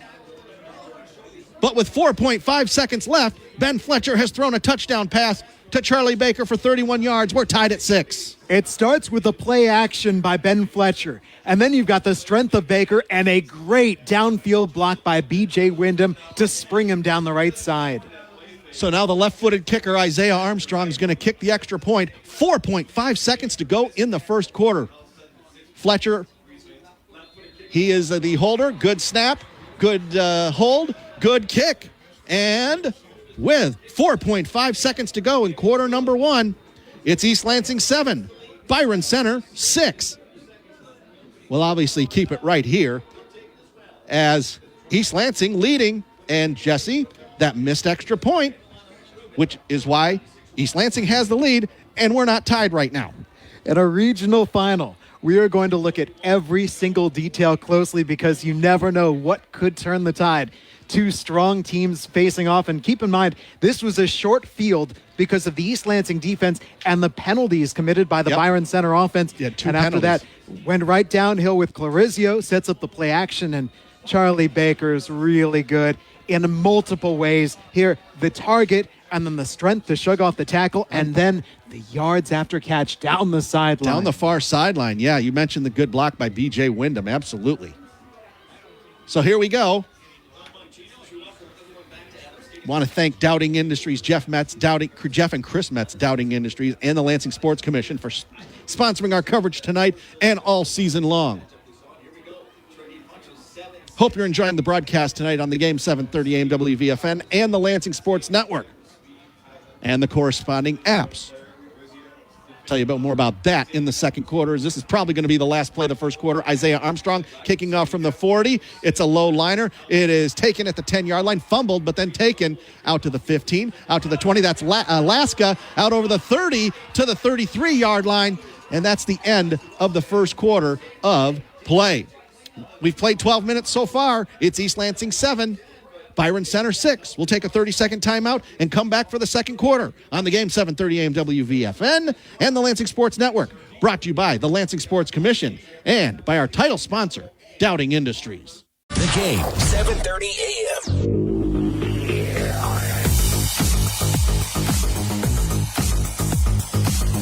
Brock Palmbos, Jesse Goldberg-Strassler here at Jeff Smith Field at Lynn C. Adams Stadium on the campus of East Lansing High School. And you know, Jesse, good thing is the late arriving crowd for East Lansing, but their stands are, 2/3, 3/4 full? It wasn't that way about 40 minutes ago. Byron Center has brought a ton of people. Their visiting sidelines completely packed. You knew they were going to travel well, but nice to see a good East Lansing crowd here. It's cold, it's windy, it's great atmosphere. They change ends, starting quarter number 2. That's Alaska over the right side. Not much of a gain. Gets to the 35-yard line. That's Luke Laska taking the handoff from Landon Tungate. He gets out to the 36-yard line. So a gain of 5. Didn't think he got that much, but he did get 5. And we start the second quarter.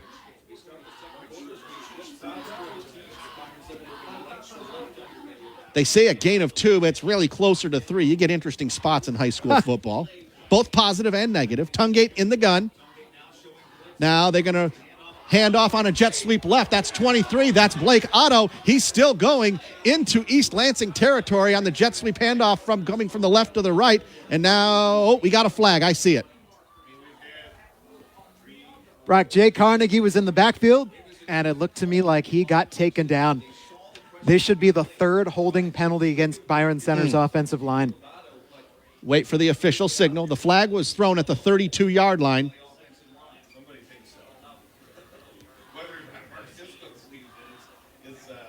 Holding Byron Center. That's the fourth penalty of the game on Byron Center. 4 penalties for 35 yards, and you said it, that's the third holding penalty. But you can see what they're trying to do. It's Laska keeps you honest with hard runs up the middle, and then Otto's the speed back trying to take it around the end. The third ingredient into what makes them work is Tungate himself on the ground. And then once they've got your defense entirely committed to stopping the run, that's where Isaac Lee hurts you in the air. Andrew Croft, number 9, brings the play in from scrimmage. Isaac Lee out there on the right as well. Shotgun formation, landing Tungate, rolling out to the right, looking for those receivers, stopping, trying to get away. He can't get away. East Lansing sacks him. It's going to be 3rd and long. Number 15, Dontavius Royals was there, as was number 9, Jalen McFadden. It's going to be 3rd and a whole bunch. Brock, the whole point is Byron Center hopes that you're so committed to their run that they can get away with the play action. And East Lansing's blowing it up. There is no time for Tungate to sit back and look deep. He's trying, and the time runs out. 3rd down, 23 from their own 24-yard line. Tungate in the gun. Dropping to throw. Rolling to the left. Rolling, still rolling. Trying to get away from defenders again, and he just runs out of bounds at the 20-yard line. It's going to be 4th and a whole bunch. Number 9, Jalen McFadden was there. Little chirping going on the Byron Center sideline, but it's going to be 4th and long from the 22-yard line, and it will be punt time for the Bulldogs. Number 2, Luke Laska is going to punt from his own 9-yard line. This was a one-receiver route, and Tungate waited and waited and waited for Isaac Lee to get open. He couldn't get open, and time ran out again. 10 minutes to go. Laska punting. It gets a great bounce. It goes out of bounds at the 35-yard line after it landed just inside the 50. East Lansing will have good field position, but got a good bounce that got about 10 to 15 extra yards. So East Lansing with a 1-point lead, leading 7-6. 1st and 10 from their own 35. They're going from left to right here in this quarter, from south to north. You ready to say Jace Clarizio's name a couple more times? I think so. Get ready. 10 minutes remaining, exactly 10 minutes remaining in the first half. East Lansing 7, Byron Center 6. Winner moves on to the state semifinals in Division II next Saturday. We got other games around the mid-Michigan area. We'll tell you more about them a little bit later on in this quarter. Charlie Baker in motion. Ben Fletcher, hands off. Clarizio goes over right side, and he does well to get 4 yards. There really wasn't a heck of a lot there over right tackle, but he was able to push forward and get 3 or 4 yards by himself. Jackson Zylstra came up on the left side of the defensive line to meet him, and it was Clarizio blasting through Zylstra. Now the starter is out. Zylstra injured because of the contact as Clarizio ran right through him. Got 3 yards pretty much by himself. 2nd down and 7. Fletcher in the gun. 2 wide receivers left. That's Baker and Wyndham, another wide receiver right. Rolling left is Fletcher. He throws it out to the left. It's caught by Baker. Oh, he dropped it. Had it in his hands, and he dropped it right near his own sideline. It'll be 3rd and 7. 9:16 to go in the half. You know he'd love to have that one back. There is no Bulldog anywhere near him. 9:16 to go in the half. Some of the other games around the area, well, here are the other area games. Mason at Walled Lake Western, Portland at Niles, Hazlitt at Goodrich, Macomb Lutheran North at Corunna. We'll try to get you scores when we get to the halftime break. Here, though, East Lansing leading Byron Center 7-6. 9:16 to go in the first half. Charlie Baker, one of the receivers out there, Ben Fletcher in the shotgun, dropping to throw, feeling the pressure, throws it over the middle. It's caught over the 45, 1st down. That's number 20, Colin Kapilovich. the son of the Michigan State assistant coach, Chris Kapilovich. First time we've called his name tonight. And he made a one-handed catch, brought it in, and got a first down. Byron Center's defensive line ran a game up front. They had a free rusher heading right at Fletcher. And so the pass was not a great one. And my goodness, what a great right hand to reach out, stick it, bring it right into the body, and keep the drive going. Gain of 11 out to the 49-yard line, 1st and 10. Ben Fletcher in the pistol formation, 3 wide receivers, 2 left, 1 right. Clarizio. No, that's not Clarizio. That's Sams, Duarte Sams. He gets it into Byron Center territory to the 47-yard line, maybe the 46. Good gain there, gain of 4. They put it down at the 47 of Byron Center, so a gain of 4. Duarte Sams Jr., who's played an awful lot this season due to the injuries to Jace Clarizio. Went for 205 yards against Holt earlier this year. 8:15 to go, first half. East Lansing leading 7-6. Difference in this game, missed extra point by Dawson Hilliard on their touchdown on the first drive of the game. We're down to 8 minutes to go. Sams is in the game.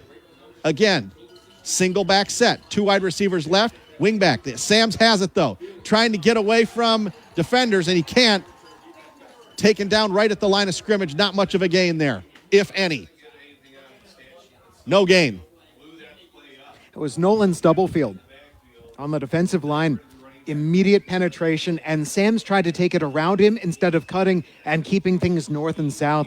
And that turned out to be the wrong move because suddenly he had support. I don't see Clarizio in the game here. I wonder if he's a little bit nicked up. Nope, there he is. He's in the game now. Sam said, I gave you a spell. Now go back, get after it. It's going to be 3rd down and about, they say 5. It's really closer to 6. Dropping to throw is Fletcher. Rolling out to the right, getting away from pressure. He throws it high and deep. Baker's out there. Incomplete. Incomplete. There was double coverage out there. And Baker got turned around, and he just couldn't come up with the catch. It's going to be 4th down, and it's probably punt time here for East Lansing. Baker was behind the defense. Better pass from Ben Fletcher, and he's on his way into the end zone. 7:04 to go, first half, and it looks like East Lansing is going to punt. Number 34, Isaiah Armstrong, will do the honors. Armstrong standing at his own 39 yard line. Who's that back there? Number 3. That's Isaac Lee for Byron Center. Hasn't been a very explosive returner, but you trust his hands. Snap good. Armstrong, high and short. And it's going to go out of, no, it gets down at the 33-yard line. 14-yard punt. Isaiah Armstrong not going to be happy with that one, and he's pretty disgusted with himself when he's walking over to the sideline. High and short. Advantage Byron Center there. 6:57 to go in the first half. It's 7-6 East Lansing. The big struggle for Byron Center's offense, Brock, has been when they've dropped back to pass. Sacks. 3 sacks already allowed to East Lansing. 3 holding penalties. So for East Lansing, the first key is make sure you keep on your keys on the running game with Laska and Otto. Force that passing situation and then get after that quarterback. Landon Tungate in the gun. 2 wide receivers left, a wingback on the right. They're going to fake handoff. Tungate's going to take it himself. He's going to fall forward. There wasn't much there. He falls forward to the 35-yard line, a gain of 2. Middle of the defense standing up strong, and that was Justin Aljari who brought him down.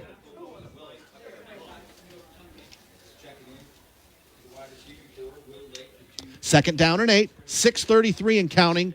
First half. Brock Palmbush, Jesse Goldberg-Strassler here at Lynn C. Adams Stadium for this Division II Regional Championship. Clock running, 6:22 to go. 3 wide receivers left. Running back on the left.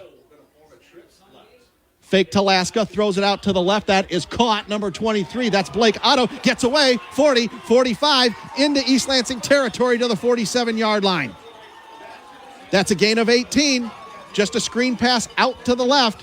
He was able to get away from it, break a couple of tackles, and get a big first down. Well, if you're B.J. Wyndham, you're setting the edge. There's nobody to your right. There's nobody on the sideline. That's you. He has to force the runner inside. And because he didn't, because he got deked, that sideline was wide open. 5:50 to go. Tungate in the gun. Tight formation here. Fake the jet sweep. Tungate looking, trying to get away. He's getting sacked again. He's still pushing forward. It's going to be a sack, but it's not going to be for 4 or 5 yard loss. It's going to be a 1 yard loss. In there was number 8. That's Noah Lopez, amongst many others. Number 55, Jay Carnegie, was in there. Good to see he's back in the game. He got hurt earlier in this contest. Loss of 1, Jesse, and I tell you what, he did a good job making it a 1 yard sack instead of a 5 yard sack. You just think theoretically, all right, 1st and 10, they're expecting the run, play action, we should be able to have something. No. East Lansing continuing to put pressure on. There's been nothing there in the passing game. 2 wide receivers left, running back next to him, wing back on the right. Inside handoff, no. East Lansing sniffs it out. They tried to get it to Laska, and man, Javon Thomas. He was right there. Man, that's a loss back to the 48-yard line of Byron Center. Javon Thomas was ready to take the handoff himself. They tried to fake it to Blake Otto, and Laska took it, and there was nothing there. And took him. And he got a generous spot. He was really tackled further back than where he was. I guess forward progress. I suppose. It's going to be 3rd and 16 from their own 48-yard line. Both teams, by the way, have all 3 timeouts in this first half. 4:12 and counting first half. East Lansing up 7-6. Tungate dropping to throw. What do we got? Timeout, Byron Center. We'll take 30 seconds ourselves and come back. It is East Lansing 7, Byron Center 6. 4:08 to go in the first half. 30-second break and we're back on the game, 730 AM WVFN and the Lansing Sports Network. Lansing Sports Station. The game, 730 AM.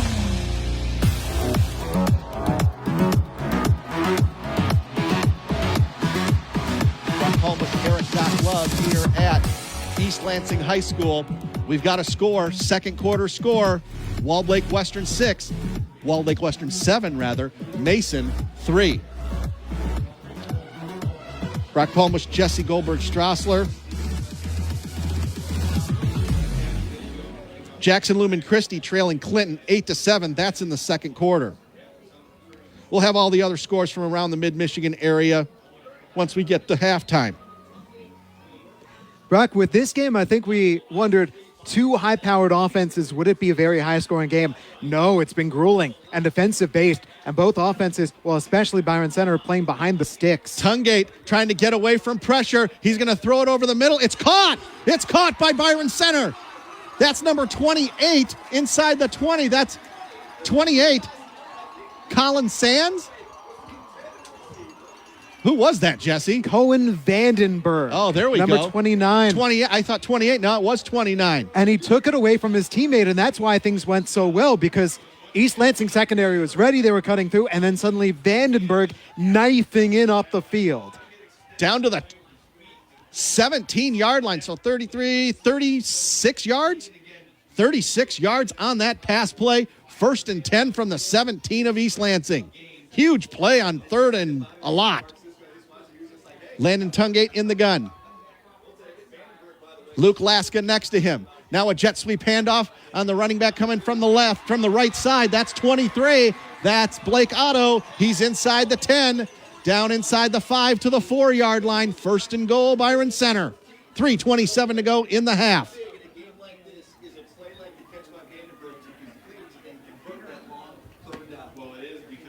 They've been successful, Jesse, on that jet sweep handoff. He's been lining up on a wing right, and when they bring him around, they've been handing it off to him, and they've been successful. This now is where Landon Tungate takes it himself. They'll do the quarterback right up the middle, or they'll go quarterback sweep. Laska to the right of Tungate. They hand off to Laska, gets down to the 3, maybe the 2, and that's it. Isaiah McCrary Sam standing him up. He was the first one there, and then his teammates joined him. 2:47 and counting, first half. 2nd and goal from the 2. You got to think, barring a loss, it's 3 more downs to get 2 yards. Got plenty of time. They got 2 timeouts left, 2:34 and counting. Breaking the huddle now. Ball on the left hash mark. And now Tungate talking to the referee for some reason. Now he gets lined up in the shotgun again. He's going to take it himself. Left side, touchdown. Untouched. Second touchdown for Landon Tungate. And Byron Center's ahead 12-7.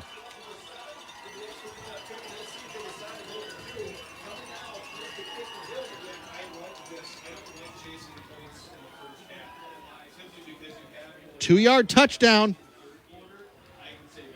And now it looks like, well, Byron Center's going to kick the extra point, not go for two here. And we know how they have struggled.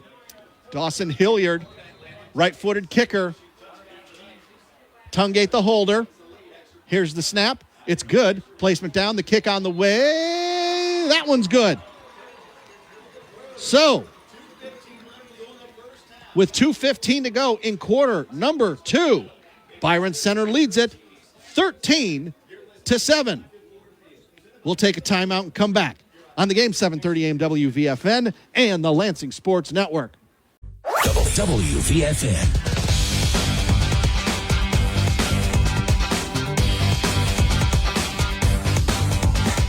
Palmbos, Jesse Goldberg-Strassler for the game, 7:30 a.m. WVFN. We're at the Division II Regional Championship. Byron Center has just scored. Landon Tungate, a 2-yard touchdown run. 13-7 Byron Center, 2:15 to go in the half. Hilliard kicking off now for Byron Center. He kicks it away. Duarte Sams has it at the 12-yard line. Out to the 15, to the 20, to the left, 20, 25. He's got open field. 30, 35, 40. Out close to midfield. And Hilliard, the kicker, takes him down out of bounds close to midfield. Heck of a run there. Nice tackle by Dawson Hilliard. Well, he took it full in the chest and rode him down to midfield. But for Sam's, a big pick-me-up for East Lansing. 2:07 to go in the first half. East Lansing, all 3 timeouts. And remember, East Lansing won the coin flip, the opening flip, and deferred to the second half. So they will get the ball to start quarter number 3. I frankly have not seen Byron Center cover Charlie Baker yet. He has been open. The question has been, has Ben Fletcher been able to hit him, or Baker one drop? You'd figure he's going to be involved on this drive. Fletcher under center, whistle. I think it's going to be a flag on East Lansing. Early movement, you're right. Yep. Second penalty of the game on East Lansing. 2 penalties for 20 yards. Byron Center, 4 penalties for 35 yards. Push him back 5 yards. It'll be 1st and 15. 2:06 remaining in the first half.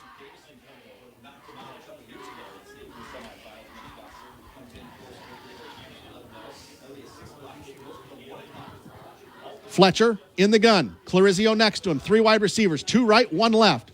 Dropping to throw. Fletcher throws it out to the left. It is caught at midfield. That's number 14. That's Owen Fortman.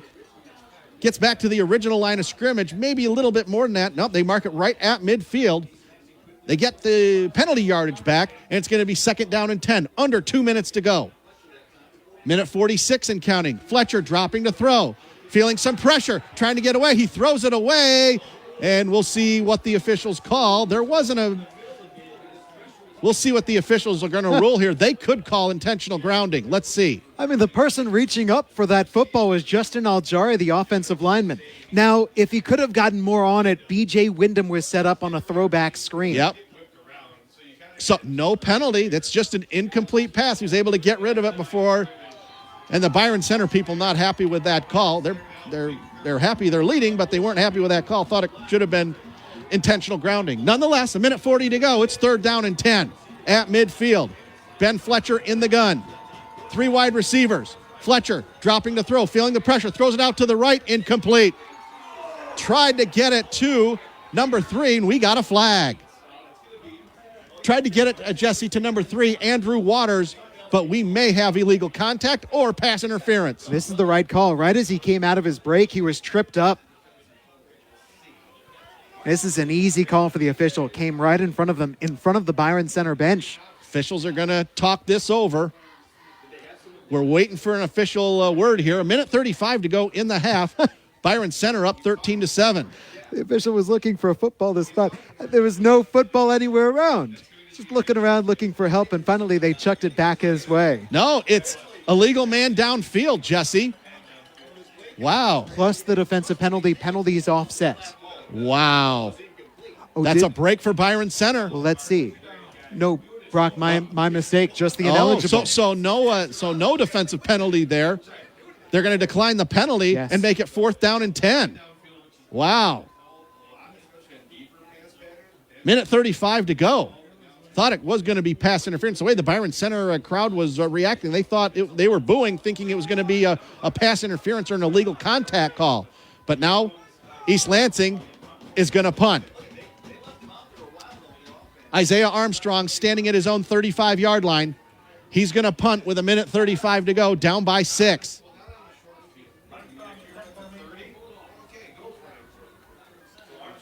On 4th and 10. Here's the snap. It's good. Gets the kick away. This is a much better punt than the last one, which was only 14 yards. And it is fair caught inside the 15-yard line at the 14. That's number 3. That's Isaac Lee, their leading wide receiver. And we'll see what Byron Center does with a minute 29 to go, leading by 6 and 2 timeouts. Here we go. In general, this has not been the sort of time that favors their offense. They would prefer against this East Lansing front not to drop back, try to fire it down the field. The passes have to come out quick from Tungate if they go to the air. Otherwise, we could see them keep it on the ground and take this lead to the half. Or if you're East Lansing, you, depending on what happens, you call your timeouts and maybe get the ball back with a minute to go. We'll see what happens here. Landon Tungate, who's got both touchdowns for Byron Center, both rushing touchdowns. He's in the shotgun by himself. Fakes the jet sweep handoff, going to take it himself out over the 20 to the 21-yard line. It's going to be 2nd down and 4. Good safe call there. And he gets a good spot to the 22. It's actually 7 yards. Now a mini hurry up here. Minute 10 to go. They are going to hurry up here. 2nd down and 3. Tungate in the gun. Waiting for the snap. We're down under a minute. He's going to go take it himself, run to the right side. 20, 24, 25. He's going to get the first down to the 28-yard line. Nice hustle there by Tungate. 1st and 10, Byron Center. 51.6 seconds to go. Let's see if the Bulldogs open this up, Jesse. He took Jalen McFadden for a ride. Good mark to the 29-yard line. And Byron Center looks content. That's what I mean. Going to halftime here with a 6-point lead. At least they're acting like it right now. East Lansing will get the ball to start quarter number 3. Tungate fakes the throw, gives it to the jet sweep man on the right. That's Laska out over the 30 to the 32. It's going to be 2nd down and 7 from the 32. And it doesn't look like East Lansing is going to call timeout. This may be the last play. We're down under 20 seconds to go. Down to 15. Byron Center up 13 to 7. We're down to 10. And that's going to be it, Jesse. I'm a little surprised by this. I thought maybe they'd be a little bit more aggressive, knowing East Lansing going to get the ball to start quarter number 3. They're on the road. They're on the road for the 3rd consecutive playoff game, and they're leading by 6. And a first half, Brock, that I don't think they played entirely all that well. But they put together 2 fine offensive drives because of 2 big plays. And that's why they're up at the half. They're up at the half over East Lansing 13 to 7, 24 minutes down, 24 minutes to go. We'll go over halftime stats and the scoring summary coming up. And then we'll get to scores as well from around the mid-Michigan area for the teams that are playing tonight. But now it's time for another edition of This Week in High School Sports with John Ross. MIS sees some speed records, but not from race cars, and a full day of soccer finals leads to some last-minute victories. I'm John Ross, and this is This Week in High School Sports, powered by Michigan Student Aid. There are 4 newly crowned boys soccer champions after a great Saturday of 4 finals, all at Grand Ledge High School. The first game of the day, the Division IV final, saw Western Michigan Christian knock off Madison Heights Bishop Foley 3-0. The Warriors got 2 goals from Takalin Vlasma and 1 from Charlie Bersma in the win. In Division III, Jack Kaminga scored with less than 10 minutes remaining to give Hudsonville Unity Christian a 3-2 victory over Detroit Country Day. The title is the Crusaders' 6th. Grand Rapids Christian is the champ in Division II. The Eagles scored all 3 goals in the second half in a 3-0 win over Mason. John Cassidy netted twice. And in the final game of the night, Troy Athens scored a goal with just 2 minutes left to tie it against Brighton, and then they won it in overtime on a Manny Abido goal. Athens now has 6 boys soccer championships. Complete coverage of all 4 divisions, including box scores, can be found at MHSAA.com. Girls soccer practice starts on March 11th, with the first games being played on March 20th, and the girls soccer finals will be June 14th and 15th from Michigan State University. It's time for Game Balls, when we highlight a trio of standout performances from the last week. First up, Jenison Junior swimmer Sophia Umstead. She was a perfect 4 for 4 at the OK Red Conference meet, leading Jenison to their 2nd straight league title. Belleville quarterback Bryce Underwood. The junior was 21 of 25 for 312 yards and 4 TD passes, plus he added a touchdown run in a 65-14 district final win over Saline. And to Deckerville's Hunter Garza, he ran for 2 touchdowns and threw for another in a 34-32 win over Portland St. Patrick. The win sends Deckerville to the 8-player semifinals.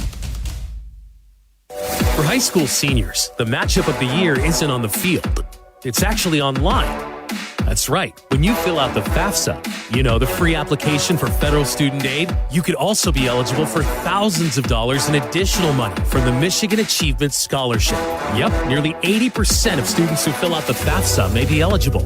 Now that's a matchup we can all root for. Get started today at michigan.gov/achievement. The Michigan Achievement Scholarship. It's a game changer.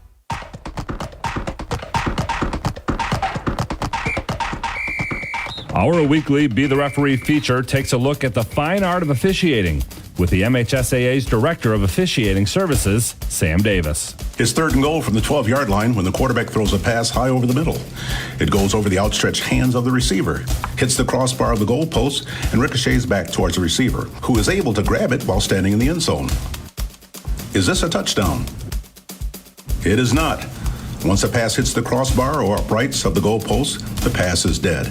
It is an incomplete pass, and now it's 4th and goal.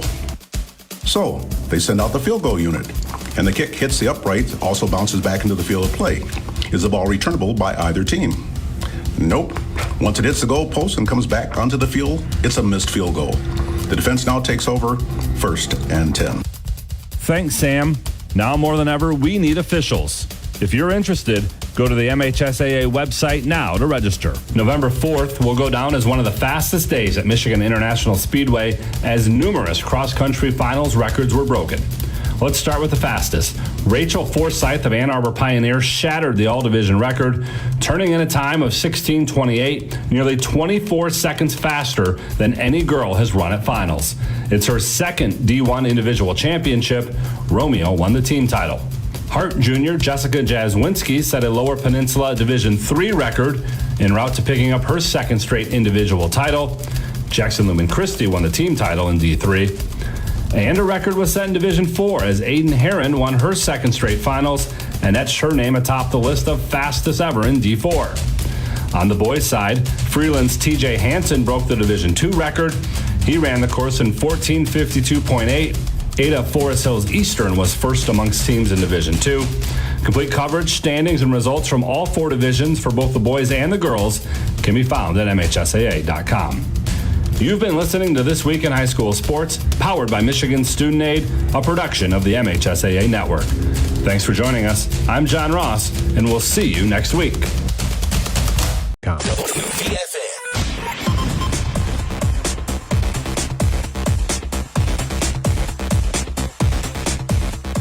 Rock Palmbush, Jesse Goldberg-Strassler here at Lynn C. Adams Stadium. Byron Center leading East Lansing 13-7 as we have hit halftime. And we also hit the 8 o'clock hour. Want to let you know you're listening to your trusted source for high school sports coverage. The game 7:30 a.m. WVFN East Lansing, a Town Square media station. Dowding Industries presentation of high school football brought to you tonight and all season long by the Lansing Sports Commission. No matter the sport, the Lansing Sports Commission can make your next event your best event. Plan on something greater. Find out more at lansingsports.org. And Jeff and Chris Metz and Dowding Industries, our title sponsor. Recognizing the effort and commitment athletes give to the sport of football, are always interested in individuals that have the drive and desire to be successful in work and in life. Check them out at dowdingindustries.com. You may find a successful future here. Competitive first half here at East Lansing High School, just what we'd hope we'd get. 13-7, Byron Center over East Lansing. Byron Center got on the board first. They went right, got the opening kickoff, went right down the field and scored. Quarterback Landon Tungate, he had a 1-yard touchdown run. The extra point was no good by number 9, Dawson Hilliard, and it was 6-0, first drive of the game.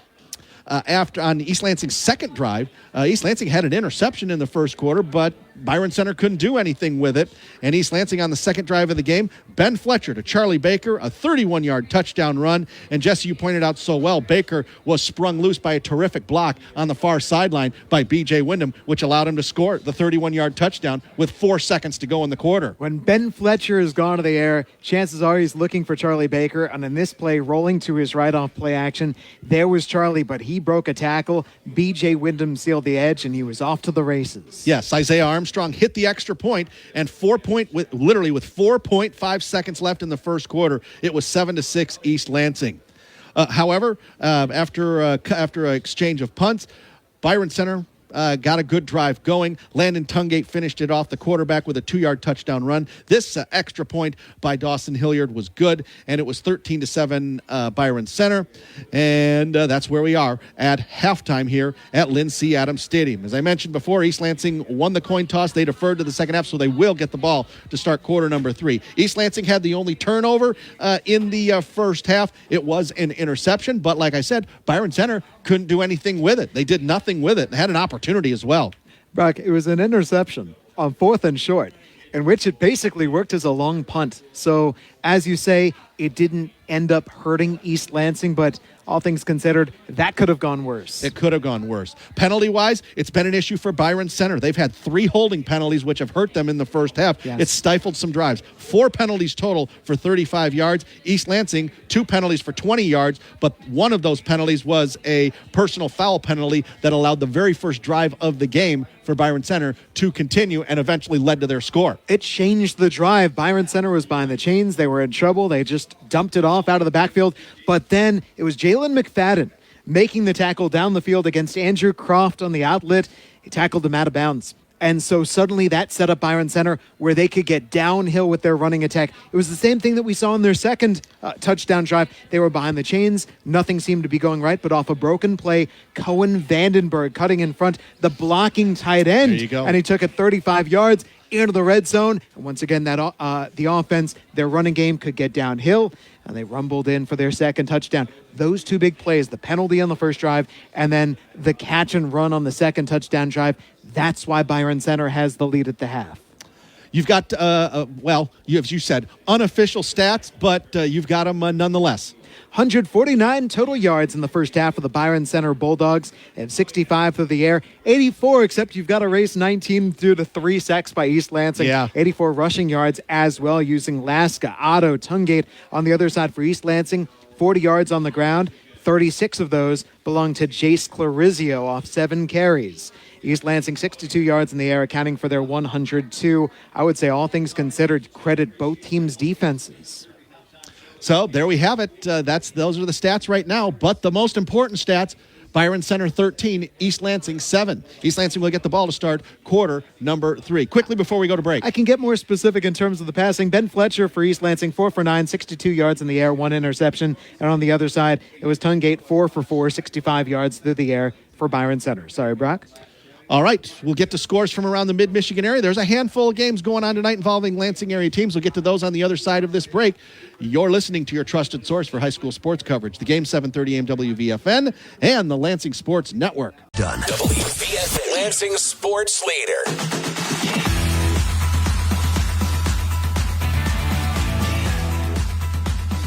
Brock Palmbos, Jesse Goldberg-Strassler back here at East Lansing High School, Lynn C. Adams Stadium. The broadcast of tonight's game is a copyrighted presentation of the Michigan High School Athletic Association and the game 7:30 a.m. WVFN. No reproduction, retransmission, or other distribution of the descriptions or accounts of this game may take place without the express written consent of the MHSAA and the game 7:30 a.m. WVFN, East Lansing. All right, let's get to the other scores from around the mid-Michigan area.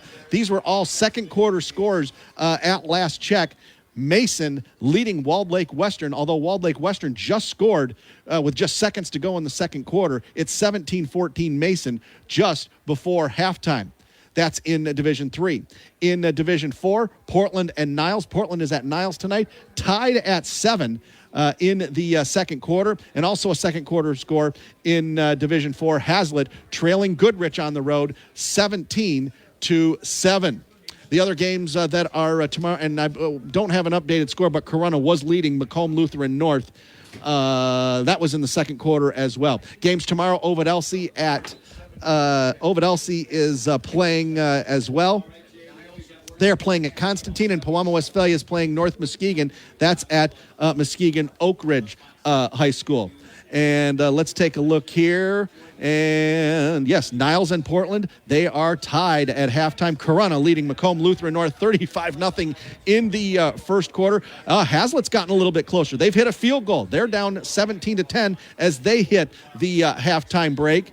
And also Mason, Walled Lake Western just scored right before the half, 17-14. They are just literally seconds to go right before we get to half. All right, Brock Palmbos, Jesse Goldberg-Strassler. Jesse, your keys to the second half here as both teams are out on the field. They're stretching. They're going to get 3 extra minutes put up on the clock here so they can stretch. We got a little bit more time here. Keys to the second half, first for the team trailing the homestanding East Lansing Trojans. Well, for East Lansing, you go, how do we get Jace Clarizio more touches? How do we get him more involved? And that's why I think that a tip of the cap deserves to be made to Byron Center. But we've seen Ben Fletcher drop back to pass. There have been games this year where Fletcher has only had 4 pass attempts. That's been different today. They've been trying to take advantage. That has not worked out so well. He's 4 of 9 in the air, 1 interception. So you pick your spots, but you ride Jace Clarizio. So I expect you to be calling his name an awful lot as things go on. Meanwhile, on the other side, keep on doing what you're doing when it comes to denying the Byron Center passing game, which makes Byron Center the one-dimensional team that they've been for years. And that's where you understand it. It's Lask up the middle. It's Otto on the edges. When Byron Center has been good, it's been in the red zone. So in between the 30s, East Lansing's defense has looked great. Brock, we don't know what wild plays are going to swing things. We saw a couple of wild plays on each of these sides. Yeah. And we've seen a punt get shanked by East Lansing. We've seen 14-yard punt. An extra point be missed by Byron Center. We've got some twists and turns in this half to come. And 24 minutes to go, maybe more. We'll have to wait and see on that. Both teams, out there stretching right now. East Lansing will get the ball to start quarter number 3. And you knew Byron Center was going to bring a lot of people, and they did. Their visitor stands that are right beneath us here in the auxiliary press box, packed with people. But nice to see the East Lansing contingent. While it's not a full stand, I'd say 2/3 to 3/4 full. We could say that this is the best year in Bulldogs football history. Could argue at that. the school. They've never won a regional championship. That's what they're going for here today. They're used to being on the road. They had to play on the road each of the first 2 weeks against tough squads. Meanwhile, for East Lansing, it's your 3rd consecutive home game. You have not lost since the 2nd week of the year. This is going to be fun. Also, got another score here. Jackson Lumen Christie, halfway through the 3rd quarter, leading Clinton 14-8. That's in Division 7. Of course, Jackson Lumen Christie, one of the great programs in state history. Herb Brogan, one of the greatest coaches ever in the state of Michigan. Also, River Rouge and Detroit Martin Luther King. Winner of that game will play the winner of either Mason or Walled Lake Western. That's coming up next. That's next week in the semifinals. Those 2 winners there. Corunna leading Macomb Lutheran North at the half. They just went to the half, 35-6. So Corunna looking to get to 12-0 on the season. They're in good shape right now. Brock, something else for Bill Ferracco and these Trojans. Keep in mind, last week, though they won the game 35-7, they did not have a very good first half.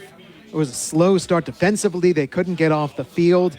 Then they made changes the second half. The players executed, and they came out big time and took over the game.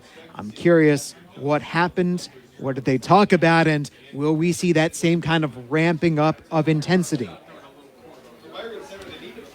So, both teams are getting ready to come out here for the opening kickoff here. East Lansing will get the ball first here in quarter number 3. We'll do the best we can with scores from around the mid-Michigan area with the 4 other games involving area teams: Mason, Portland, Hazlitt, and Corunna. That Portland game against Niles. Niles came in averaging 49 points per game. Well, they've got 7 right now. You know how many times Portland punted in the regular season, in the 9-week regular season? Was it more or less than 7? Less. Yeah. Less than 5. Lower. They punted once. And that was in week 7 against Charlotte, because I know that because Eric and I were at Portland High School for that one. They punted once in 9 weeks. The trenches for Portland. Their line play is something else. So here we go. Dawson Hilliard kicking off left to right for Byron Center. He kicks it off, kicks it away, bounces, taken at the 10-yard line. Out to the 15, to the 20, 25, 30. That's number 1. That's B.J. Wyndham. And he takes it out over the 25 to the 28-yard line. It'll be 1st and 10, going from right to left. East Lansing in their home navy blue uniforms with white numerals, white helmets with the navy blue stripe right down the middle. Basically, you see Penn State's home uniforms. That's what they are, pretty much. Byron Center in their road white uniforms with black numerals, orange trim around the numbers, black helmets with the orange bulldog on each side of their helmet. Ben Fletcher in the pistol formation. Handoff. That's Clarizio. Going left side, stutter step, Barry Sanders style, gets over the 30 to the 33-yard line. Do you know what that stutter step does is it sets up his blockers. He starts left, he pulls the defense around the edge, and then he cuts right back inside. Basically, you make it easy to block for you. All you've got to do is stand still, and the defender makes the wrong choice. Got a good mark out to the 34-yard line. Gain of about 5 or 6. It says 2nd and 4 from the 32, but there it is. They got it corrected now. 2nd and 4 from the 34, gain of 6. Fletcher under center, single back is Clarizio. Handoff, Clarizio, right side. First down, 40. He's got room, 45, 50. He could go, 40, 30, 25, 20, 15, 10, 5, pushed out of bounds inside the 5. The Byron Center defender had the angle on him, and he pushed him out of bounds at the 5-yard line. 16 and 45, that's 61 yards. He is so good at taking a little window and making it into so much more. He burst through, he saw daylight to the left, and off he went. Isaac Lee denied the touchdown. Sideline warning on East Lansing, so that's the first one. Second one, it is a penalty. 11:04 to go in the third quarter. And Isaac Lee did have the angle and pushed him out of bounds. They say at the 5-yard line, so it'll be 1st and goal from the 5. Clock running, under 11 minutes to go. 36 rush yards for Clarizio in the first half, 61 there. There you go. 1st and goal from the 5. Ben Fletcher under center. Clarizio behind him. Handoff, Clarizio right side, finds a hole inside the 5. Touchdown. Touchdown, East Lansing. That didn't take long, Jesse. It's Clarizio. It's get him involved. It's ride him. We saw the speed before. There's the power. He sees it, and then he forces himself through, muscling into the end zone. You don't need to give him all that much space for him to make something of it. We're tied at 13 with 10:39 to go, and Isaiah Armstrong will kick the extra point to try to give East Lansing the lead. Left-footed kicker, Ben Fletcher the holder. Snap is good. Placement down. Kick on the way. Up and through. And so, with 10:39 to go in quarter number 3, it is East Lansing 14. Byron Center 13. We'll keep it right here, Jesse, as that was a quick score. Looked like he was going to go. He got outside the numbers and got down the Byron Center sideline, but you said it. Isaac Lee was able to get him out of bounds at the 5, but Ben Fletcher handed off to him once again. And he found enough space and got it in from the 5-yard line. If you've got the best player on the field, and East Lansing believes that they do, then you ride that player as far as he'll take you. And East Lansing's season is going to go as far as Jace Clarizio can take them.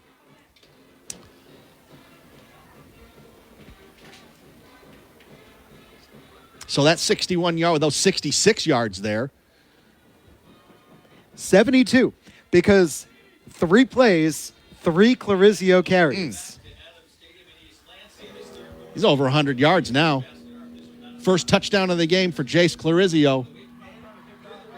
Isaiah Armstrong going to kick off. Number 34, left-footed kicker for EL. Winner moves on to the state semifinals in Division II. Here's the kick. It's a squib kick up the middle, taken by one of the up men at the 18, out over the 20, the 25, 26. That number 9, is that right? Number 9, that's Andrew Croft.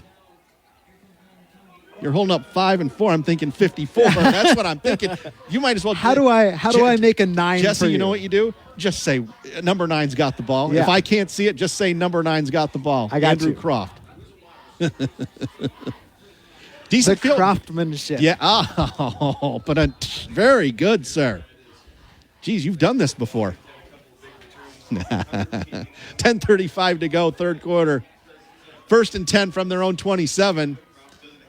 Tungate, that's Landon Tungate, the quarterback. Jet sweep, they fake it. They go left side. That's Laska. He's got an opening. He's over the 35 to the 39-yard line. Just an inside handoff on the jet sweep. He's a wingback. They bring him on a jet sweep, and he's completely faked East Lansing out to the 40-yard line. Gain of 13. That's why you have to stay stout up the middle. They test your integrity. There's all the eye candy with the sweeps, and we know they have to use it, whether it's Tungate, whether it's Otto. And in this case, it's Laska's power immediate. 1st and 10 from their own 40. Tungate in the gun, man in motion, 2 wide receivers left. Running left is Tungate. He's got both touchdowns. He gets to the 42, maybe the 43. He is tripped up by Jalen McFadden, number 9, preventing a longer gain. Gain of 3, however. Well, that's setting the edge. That's McFadden saying you cannot come around the outside. He stayed strong and Tungate went down. Gain of 2, actually. They mark it at the 42, 2nd and 8. 9:46 and counting, third quarter. East Lansing leading Byron Center 14-13. A missed extra point has been the story of this game. On the first drive of the game, Byron Center scored a touchdown and Dawson Hilliard missed the extra point. Why they're down by 1 point right now. Daryl Jeter on Isaac Lee on the outside to the right. Tungate taking the handoff, taking the snap. He's stopped behind the line of scrimmage. That's number 9, Jalen McFadden, and number 59, Moses Love. First time we've called his name tonight. Let me tell you something, though, because 55, Jay Carnegie in the middle set up a brick wall, and there was nowhere to go for Tungate. So suddenly he's stopped, he's in neutral, and then East Lansing can swarm. 3rd down and 9 from the 41. Loss on the play. Landon Tungate in the gun. 3 wide receivers, 2 left, 1 right, running back next to him. Whistle, we're going to get a flag. It's going to be a 5-yard penalty for Byron Center. 5th penalty of the game.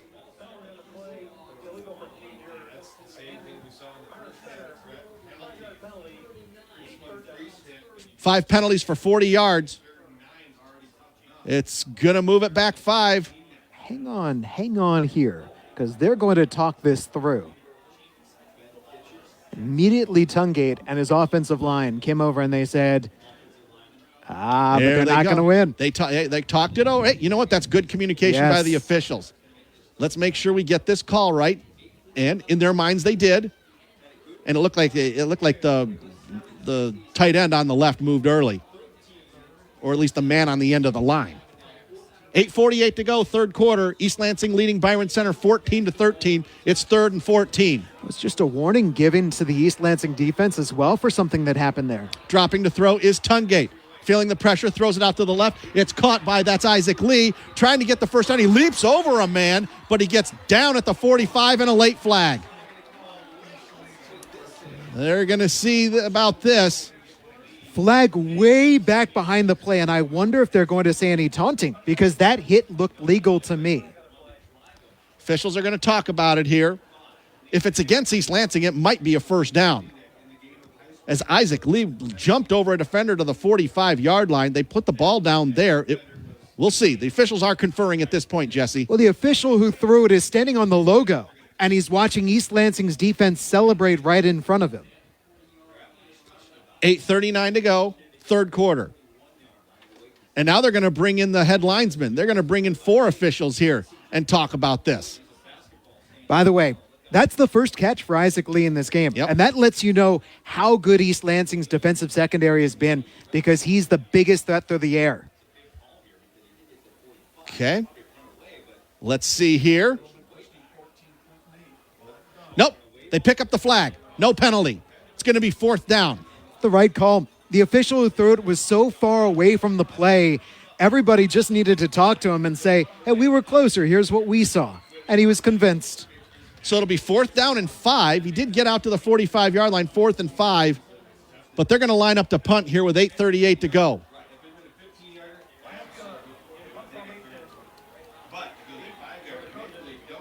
East Lansing in punt safe formation. They're looking for a fake here.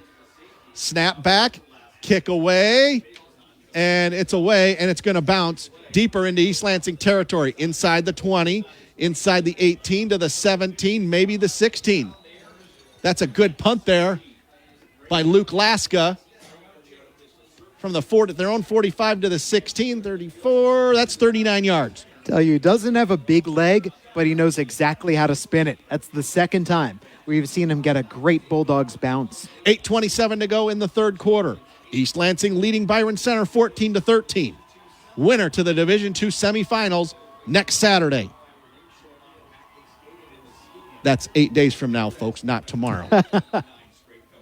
Because you might get confused thinking next Saturday. Oh, yeah, well, next Saturday, yeah, that's tomorrow. No, that's 8 days from now, folks. All right. Actually, the tail of the ball's touching the 15-yard line. Ben Fletcher under center, Jace Clarizio behind him. Handoff Clarizio. Not much there. Oh, fumble. It's ripped out, and Byron Center's got it.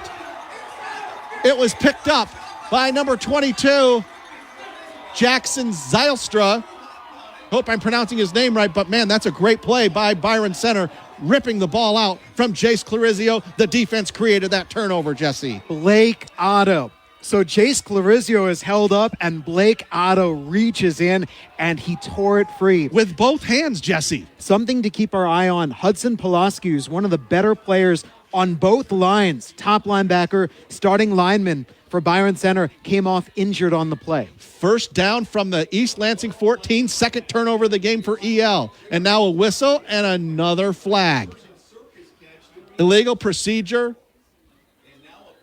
on Byron Center. 6th penalty of the game. 6 penalties for 45 yards, and that knocks them back to the 18, from the 13 to the 18-yard line. That was just a heck of a play by the Byron Center defense. The defender put both arms around Jace Clarizio and the ball and just ripped it out. But it started, Brock, with they loaded the box. Byron Center had everybody up on the box. That way they were able to hold him up. There was nowhere for him to go. Yep. And then Otto went reaching for the ball. That's when it becomes ball security. Keep it nice and high. 1st and 15. Landon Tungate in the shotgun.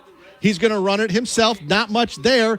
He's trying to get away up the middle, and he does well just to get to the 16, maybe the 15-yard line. It's going to be second down and long. 8:08 and counting, third quarter. East Lansing leading. He gets to the 16, so a gain of 2. Oh, Jay Carnegie is having himself a game. Nose tackle right in the middle. Shutting things down. They love to go right up the middle, this Byron Center offense. And Carnegie shaking his head down on one knee. He has been setting things. I told you, he's been laying some bricks down and building a wall right in the center of the line. 2nd and 13, 3 wide receivers, 2 left, 1 right. 23, Blake Otto next to Tungate in the gun. On the right hash mark, that's where the ball is. Dropping to throw, Tungate looking left all the way. Throws left. It is incomplete. Tried to get it to Number 13, that's Otto. No, that's not Otto. That's number 13, Will Lake. Haven't called his number tonight. It was a low throw, Jesse, on a slant pass with the slot receiver, and it's going to be 3rd down and 13. I think all that East Lansing pressure is getting to Tungate because he sat back and he looked really uneasy. It was a wobbly low pass. He was throwing and hoping. It would be a 33 or a 34-yard field goal from here. A made field goal would give them the lead. Hilliard, I believe, 2 for 3 on the season. We'll see what happens here on 3rd and 13. Landon Tungate dropping to throw. Feeling some pressure. He throws. It's caught. Touchdown. Touchdown. Byron Center. That's Isaac Lee. And he took a shot as soon as he caught the ball in the end zone, but he held on, and it's 19 to 14, Byron Center. He's not only the number 1 target, he's the number 2, the number 3. He's the person that if Landon Tungate wants to go to the air, he's wondering where's Isaac Lee. And he caught it right in between 3 Trojans defenders. You said it. He caught it. He absorbed the shot. He hung on. He's the same man who won the game last week against Caledonia. Same play. Slant, took the hit, held on. And they're going to kick the extra point. Dawson Hilliard. Here's the snap. The kick is on the way. The kick is good. And it's 20 to 14.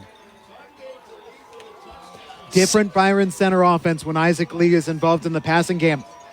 It just widens things out. It takes them from being one-dimensional, and it makes them so much more dangerous. It's now Byron Center 19, or actually 20. He did make the extra point. I wrote it down wrong. 20 to 14, Byron Center. We'll take a 30-second break and come back on the game, 7:30 a.m. WVFN. Lansing sports leader, WVFN. Brock Palmbos, Jesse Goldberg-Strassler back here at Lynn C. Adams Stadium. Landon Tungate throws a touchdown pass to Isaac Lee, 16 yards. It's Byron Center up 20 to 14. They're kicking off right now. Comes out to the left. That's Duarte Sams at the 16-yard line trying to get a block. He's still going to the right, and good pursuit by Byron Center. He does a good job just to get out over the 20 to the 22, and a late flag.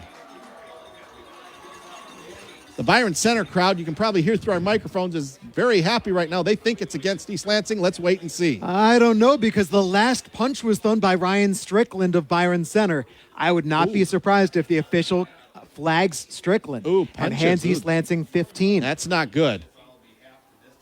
7:10 to go in the third quarter. We're waiting. Excuse me.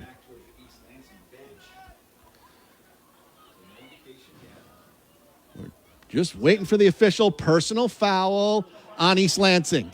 Personal foul on Byron Center. So they offset, and we'll put the ball at the 22-yard line, 1st and 10. Just letting the players know, we saw you. We saw you guys going back and forth. So, like you said, you had a better view of it than I did. You saw a punch being thrown? Yeah, it's just 2 guys who were engaged, and at the end of the play, it seemed to me Julius Goodwin on East Lansing side and Ryan Strickland on Byron Center.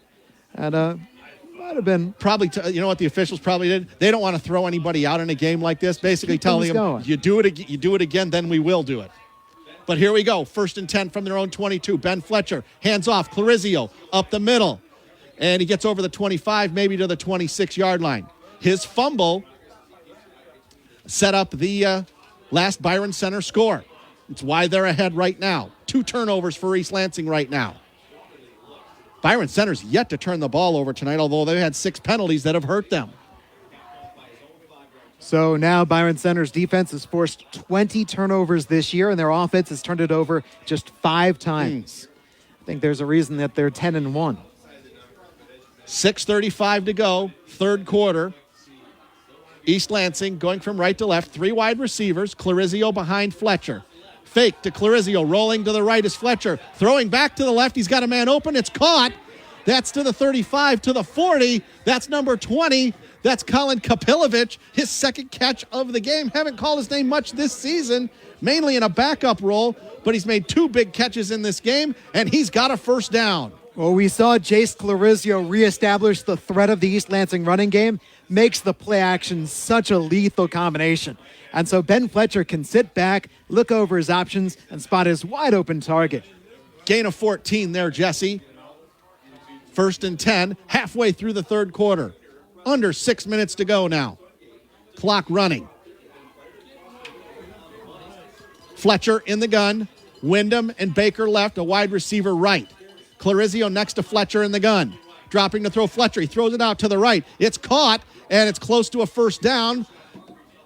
That's number 14. That's Fortman, I believe. Yes, Owen Fortman, the third wide receiver. Needed 10. He got 10. Exactly 10 yards. The ball touching the 50-yard line. First and 10, EL. That's easy. And now Fletcher's in rhythm. Take the snap, show it to Clarizio, quickly pull it back, give the short pass, and then you trust Fortman to finish the play. First and 10 from right at the midfield stripe. Fletcher in the pistol, Clarizio behind him. Two wide receivers right, one left. Handoff, Clarizio up the middle, 45, 41-yard line, going to be a gain of 9. Grinding out the tough yards, surprisingly, tonight, Jesse, is Jace Clarizio. It's great complementary football. Now Byron Center has to pull back. 7-man box. Jace Clarizio hit the line hard. Gain of 9, 2nd and 1, and your entire playbook's in play here. You can throw it long if you want to. I tell you what, though, I'd go right back to Jace. Okay. Well, that's not a bad choice either, considering the year he's had. 4:45 and counting, third quarter. Byron Center 20, East Lansing 14. Pistol formation, Fletcher. Clarizio behind him.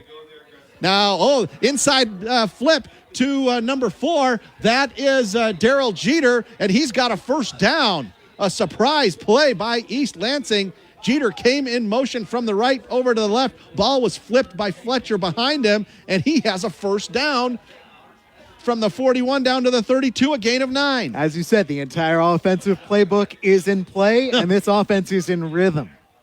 First and 10 from the 32. 4:22 remaining in the third quarter, clock running. Man. Been the kind of game we hoped we would get here at Lynn C. Adams Stadium. Fletcher under center. Handoff, Clarizio, right side. Now he veers back towards the middle, and he grinds out some more tough yards down to the 25-yard line. Gain of 7, yeah.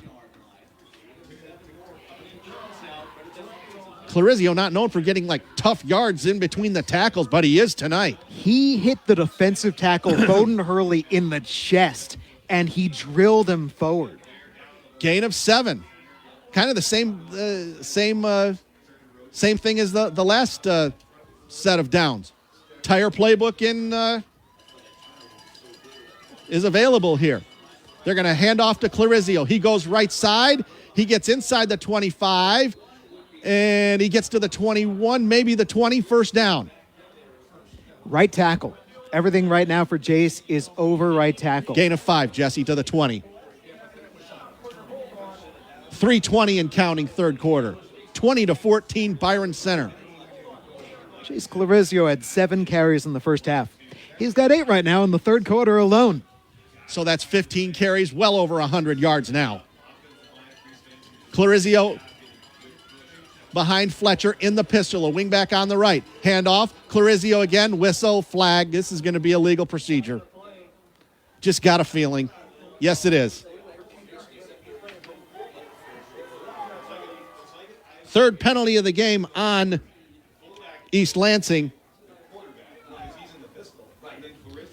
3 penalties for 25 yards, 6 penalties for 45 yards for Byron Center. It's going to move the ball back to the 25, first and 15. Under 3 minutes to go in the third quarter. Brock Palmbos, Jesse Goldberg-Strassler here at Jeff Smith Field at Lynn C. Adams Stadium, home of the Trojans. The CAAC Blue Champions taking on a team out of the Ottawa-Kent League. I believe the white division in the Ottawa-Kent, the OK White. Ben Fletcher in the gun. Got a man in motion. That's Duarte Sams. Now he gets set up. Inside handoff. That's Clarizio, I believe. He gets inside the 20. He gets the penalty yardage back, and inside the 20, it's going to be 2nd and long. Our guy Eric Doc Love, by the way, checking in. Portland and Niles still tied 7-7, and they're going to the fourth quarter. Oh, boy. Wow. That sounds like a whale of a game. Long trip for Portland. Heading down to the Indiana border, just north of Notre Dame. Right now, East Lansing is basically getting 5 yards at a clip for Jace Clarizio. Clarizio, 5 yards on that play. 2nd and 10, down to 2 minutes to go. Handoff, Clarizio, left side. He gets tripped up, but he falls forward to get a couple of yards, and it's going to be 3rd down and 8. Who was that on the tackle? Lake Otto. Got him around the legs. Clarizio saw him coming, and so he launched himself in the air just to pick up those 2 yards. 3rd down and 8 from the 18-yard line. 1:40 to go. Isaiah Armstrong can kick field goals here. That would bring him within 3 points. But we'll see what happens on this 3rd down. Depending on what happens on 3rd down, that'll dictate what they do on 4th, if they even get to 4th down. Fletcher in the gun. Clarizio next to him. He's going to throw over the middle. It's caught inside the 10, inside the 5. Touchdown, Charlie Baker. Charlie Baker on a slant, Jesse. And East Lansing's an extra point from being ahead. Isaac Lee was the cornerback who had shown the assignment. He's playing off with his coverage, and Charlie Baker found himself wide open. Easy pass for Ben Fletcher, and then that big body. No way the Bulldogs could bring him down. 18-yard touchdown. We're tied at 20 with 1:22 to go in the 3rd. And now Isaiah Armstrong will try to make the extra point to put him ahead 1.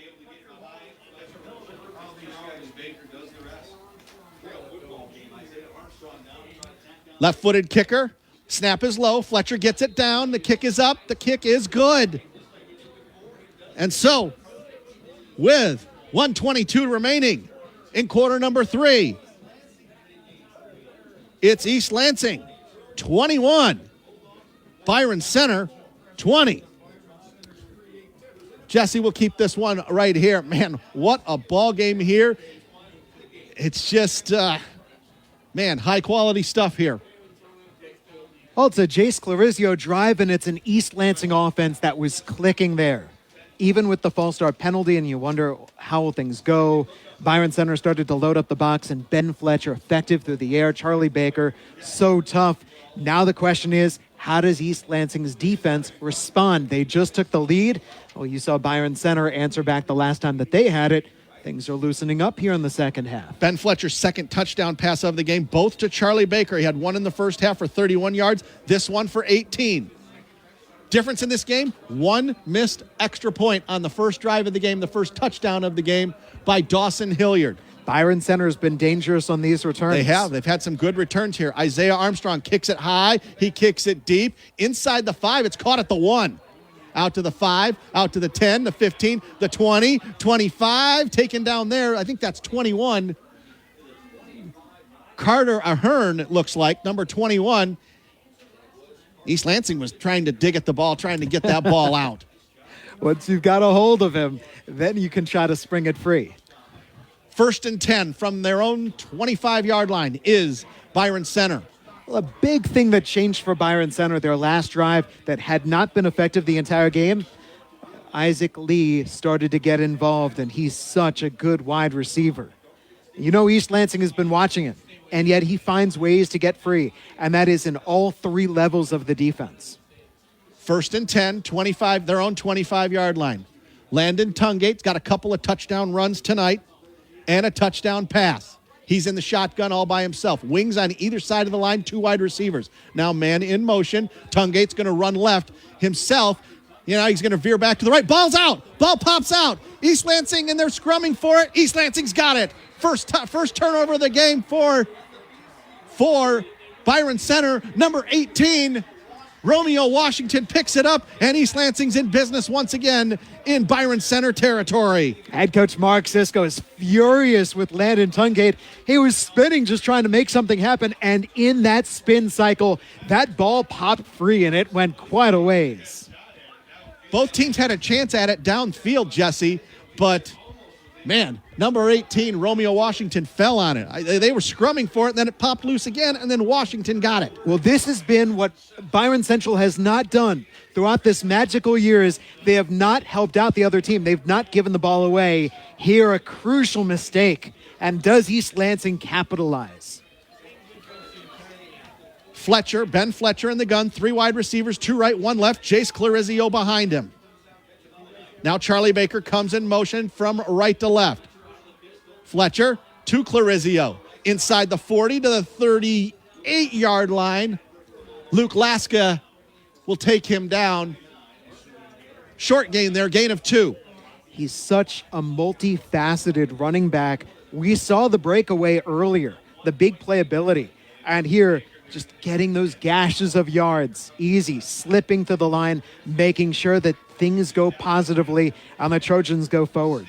Under 40 seconds to go. Probably the last play of the quarter. Handoff, Clarizio. Goes right side, breaks a tackle at the line, inside the 35 to the 34-yard line. It's going to be third down.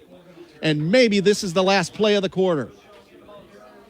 If you're East Lansing, why rush? Ball's at the 24-yard line. Ball at the 34-yard line. I'm sorry, the 34. It'll be third down and 3, and it looks like East Lansing is going to take this to the fourth quarter. They're going to the bench now. 5 seconds on the clock, and we've reached the end of 3 quarters of play. It's East Lansing 21, Byron Center 20. 12 minutes to go. Come on back for the fourth on the game, 7:30 a.m. WVFN and the Lansing Sports Network. WVFN.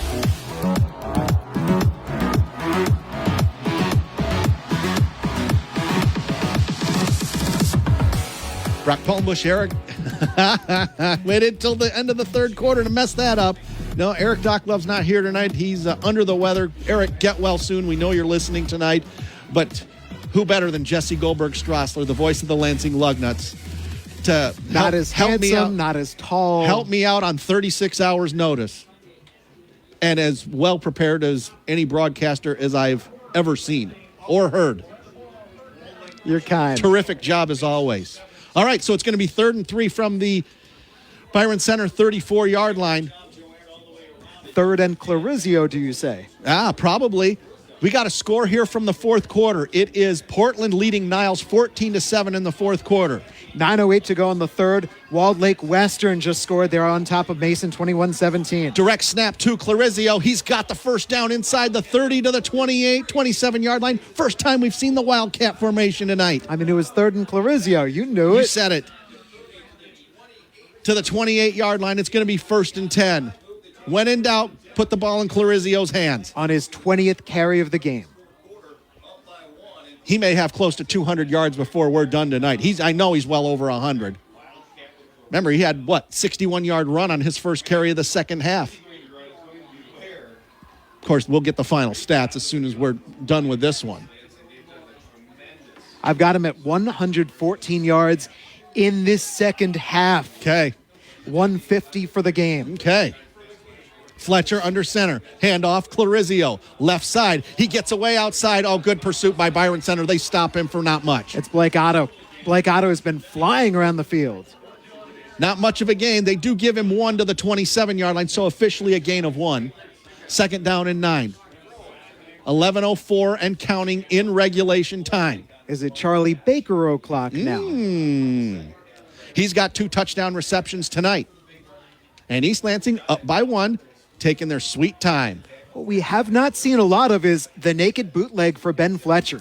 Show it to Clarizio and then come around to the wide side of the field. They've had success with that this season, has Fletcher. Fletcher under center. Handoff. Clarizio goes left. He's got a hole. He's still going. He's inside the 20. He's inside the 10. He's out of bounds inside the 10.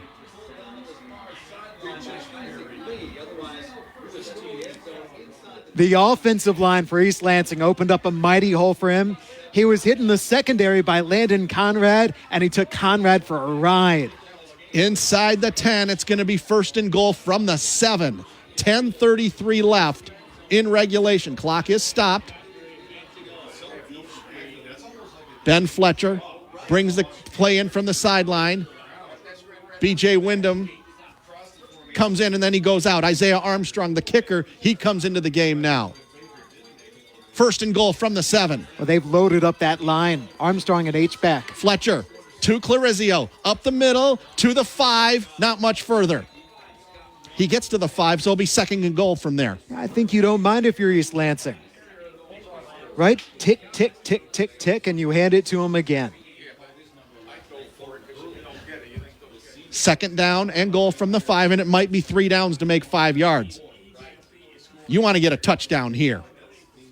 A field goal does help you. It makes it a 4-point game, but no. You want a touchdown in this situation. 10 minutes to go in regulation. Second down and goal. Fletcher under center. Handoff. Clarizio. Nothing.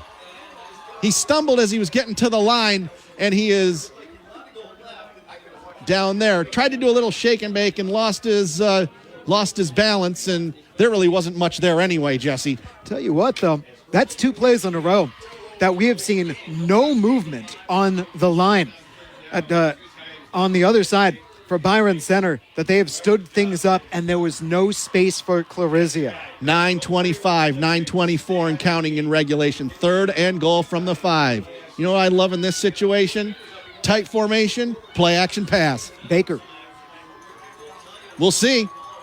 They are in a tight formation, but they're in the shotgun. Ben Fletcher. Fletcher rolling to the right, looking, throwing out to the right, caught, touchdown. Who is it? Can't quite see. It's not Baker. It's number 14. That's Owen Fortman. 5-yard touchdown, 27-20. Ben Fletcher had all the time in the world, just sat back there, looked over his options, saw Fortman open, and he put it in a place that there was no way a Bulldog defender could get there. Nice and low. Low pass just inside the end zone, just inside the goal line. It's a 5-yard touchdown. It's 27-20. Extra point upcoming. Isaiah Armstrong, left-footed kicker to put East Lansing up 8. Here's the snap. It's good. Placement down. Kick on the way. It's up. It's good. And so, with 9:05 remaining in the fourth quarter, it's East Lansing 28, Byron Center 20. All came off the fumble by Landon Tungate. What Byron Center does not do, they turn it over, and East Lansing marches. 9:05 left. We'll take 30 seconds and come back on the game, 7:30 a.m. WVFL. The game, 7:30 a.m.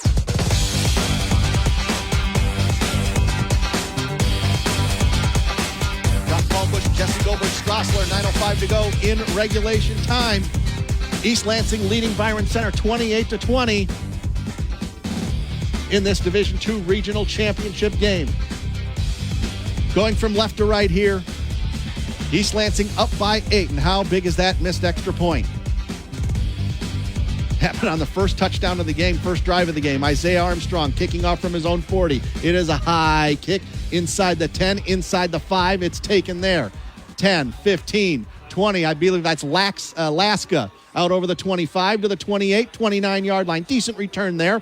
8:58 to go in regulation time.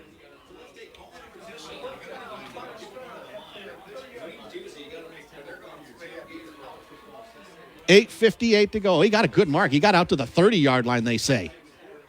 So they're going from right to left. The ball on the right hash mark.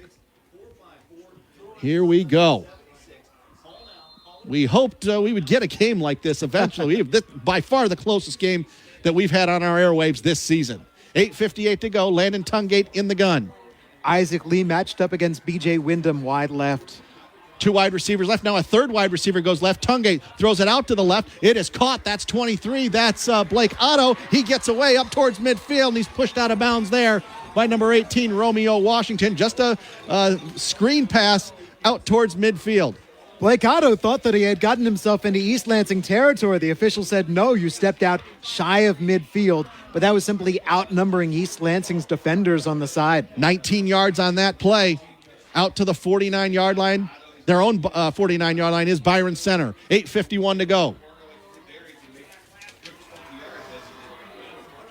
Landon Tungate in the shotgun. Now man goes in motion, fake the handoff. Tungate throws it out. It's knocked away. Tipped away by number 15. That is Dontavius Royals. We've called his name a couple of times tonight. It was just a little flare pass out to the right, but Royals stuck his hand out and knocked the ball down. 2nd and 10. That's a fascinating play, too. First, you fake the jet sweep to Blake Otto, and then you try to swing it to Otto down the right side. If not for Royals' left hand, who knows? 2nd down and 10 from their own 49-yard line. 8:45 left in regulation. East Lansing up 8, 28-20. Walled Lake Western, by the way, has expanded its lead to 28-17 over Mason. Wow. 7:10 of the third quarter. Wow. Dropping to throw. Tungate Rolling out to the right. He throws it out to the right. It's caught in East Lansing territory. Late flag. We'll see about that. Laska makes the catch, but we got a flag. Line judge near side, right on the Byron Center bench. Holding, maybe? Waiting for the flag. Waiting for the signal, rather. 8:35 to go in regulation. It was thrown by the line judge or the head linesman. Right here on the near side, right here, right in front of us here on the visitors' side. And they're waiting to see what's East Lansing going to do. Are they going to take the penalty, push them back? Nope, legal man downfield. Legal man downfield. And it looks like East Lansing's going to take the penalty. From the 49 back to the 44. So 5-yard penalty. Wow, that's a stunning score. Walled Lake Western leading Mason 28, was that 28-17? 28-17 in the third quarter. Wow. 2nd and 15 here at East Lansing from their own 44 is Byron Center. East Lansing leading 28-20. Meanwhile, the Goodrich Martians leading Hazlitt 24-10 going to the fourth. The Martians. Goodrich defeated Williamston earlier in this season. Here we go. Dropping to throw, Landon Tungate. Looking, trying to get away from pressure. He's been sacked a few times tonight, 2 or 3 times, trying to get away. He still can't get away, and he's taken down at the 40. That's number 55 once again. That's Jay Carnegie. And it's going to be 3rd and a whole bunch. It's Carnegie, but it's also everybody because that is a team rush. As Tungate looked to his right, looked to his left, looked for anywhere to escape, he found a Trojan blue shirt waiting for him. There was nowhere to go. 3rd down and 19 for Byron Center. Under 8 minutes to go.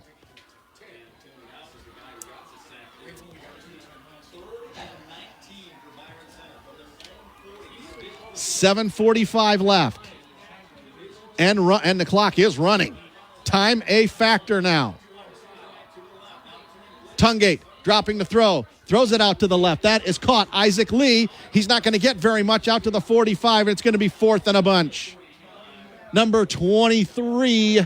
That's Isaiah McCrary. Sam's on the tackle, and no choice here but to punt. That is such a safe play by Byron Center. That's saying, let's just get some yards and get off the field and see if our defense can swing things. They have forced a couple of turnovers tonight. That's probably what they're thinking. And now we got a timeout here. East Lansing's going to call a timeout. That's our first here of the second half. We'll take one ourselves. 7:09 left in regulation. East Lansing 28, Byron Center 20. Back after this timeout on the game, 7:30 AM WVFN. Lansing Sports Station. The game, 7:30 AM.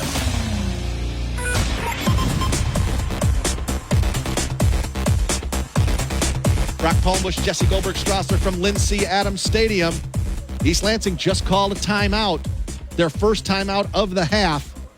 It's going to be 4th down and 15 here.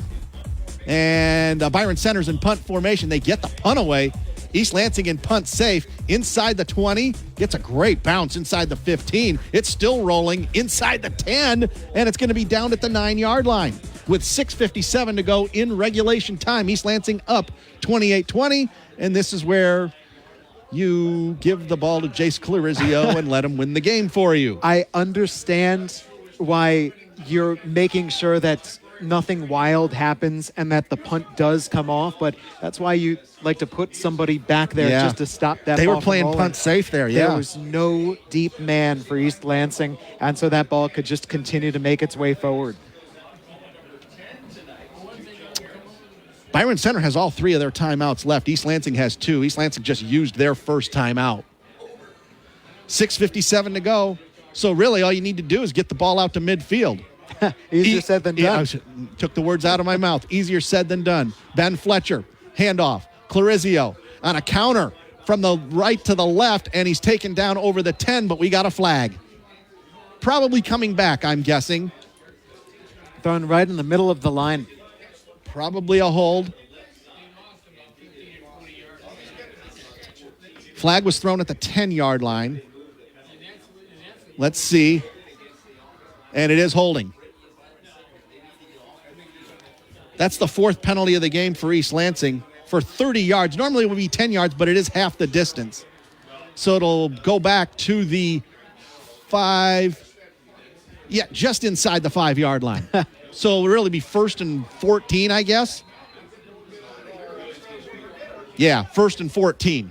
Ball touching the nose of the ball's touching the 5-yard line. So 6:50 to go in regulation. East Lansing up 28-20, but it's 1st and 14. Fletcher under center. Clarizio behind him in the end zone. Only back behind him. Charlie Baker in motion, right to left. Handoff. Clarizio fakes, stutter steps, gets a few yards, gets probably to the original line of scrimmage and no more. It'll be 2nd down. He gets to the 9-yard line. So, yes, back to the original line of scrimmage, gain of 4. So it'll be 2nd down and 10 with 6:30 and counting in regulation.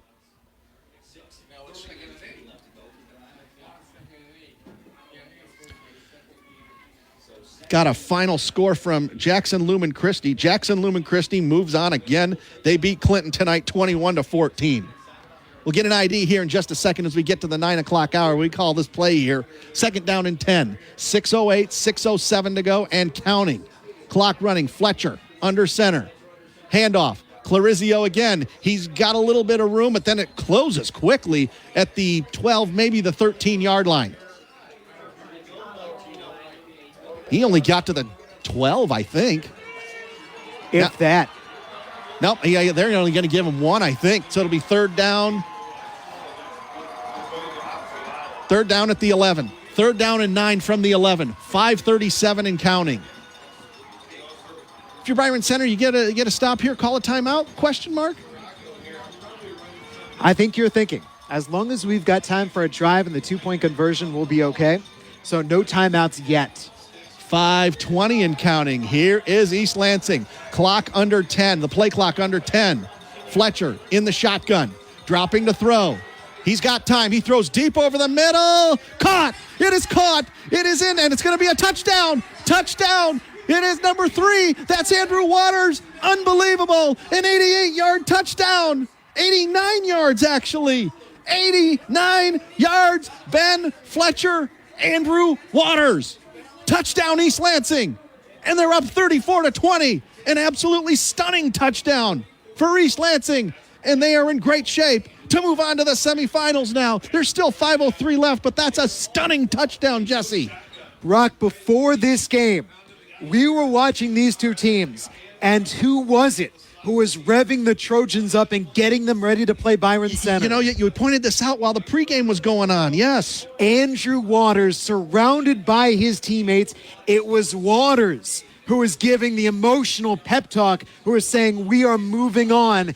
And it's Waters who might have just punched their ticket past the regional finals. 34-20, 5:03 left. And now we got a whistle, and what do we have? They're just settling down the East Lansing sideline right now. All right. They've already got a sideline warning called against them, but they don't want to. They don't want to call a. They don't want to call a sideline penalty here at this situation. 89 yards. Ball was on the 11-yard line. The scoreboard said it was the 12, but it was the 11. Yes. 5:03 left. Snap down. Kick away. Good. And this Byron Center sideline, or the sideline and this these stands are silent. Call this unofficial. I've got Ben Fletcher's last 3 passes going for touchdowns. 5:03 left in regulation. Ben Fletcher, 4 passing touchdowns in the game. And this one going right over the top. Take the lid off the defense, air it out for Waters, reaching out, the fingertip catch. They went for the shoestring tackle, and he spoke right out of it. And he was off to the races with nothing in between him and the end zone. Broke the tackle from the last man, the safety, and once he broke that tackle at about what? the Byron Center 40-yard line, something like that? Both of these teams have key juniors. Junior Layden, Byron Center team. Junior Jace Clarizio. Junior Ben Fletcher. But Andrew Waters is a senior. Man.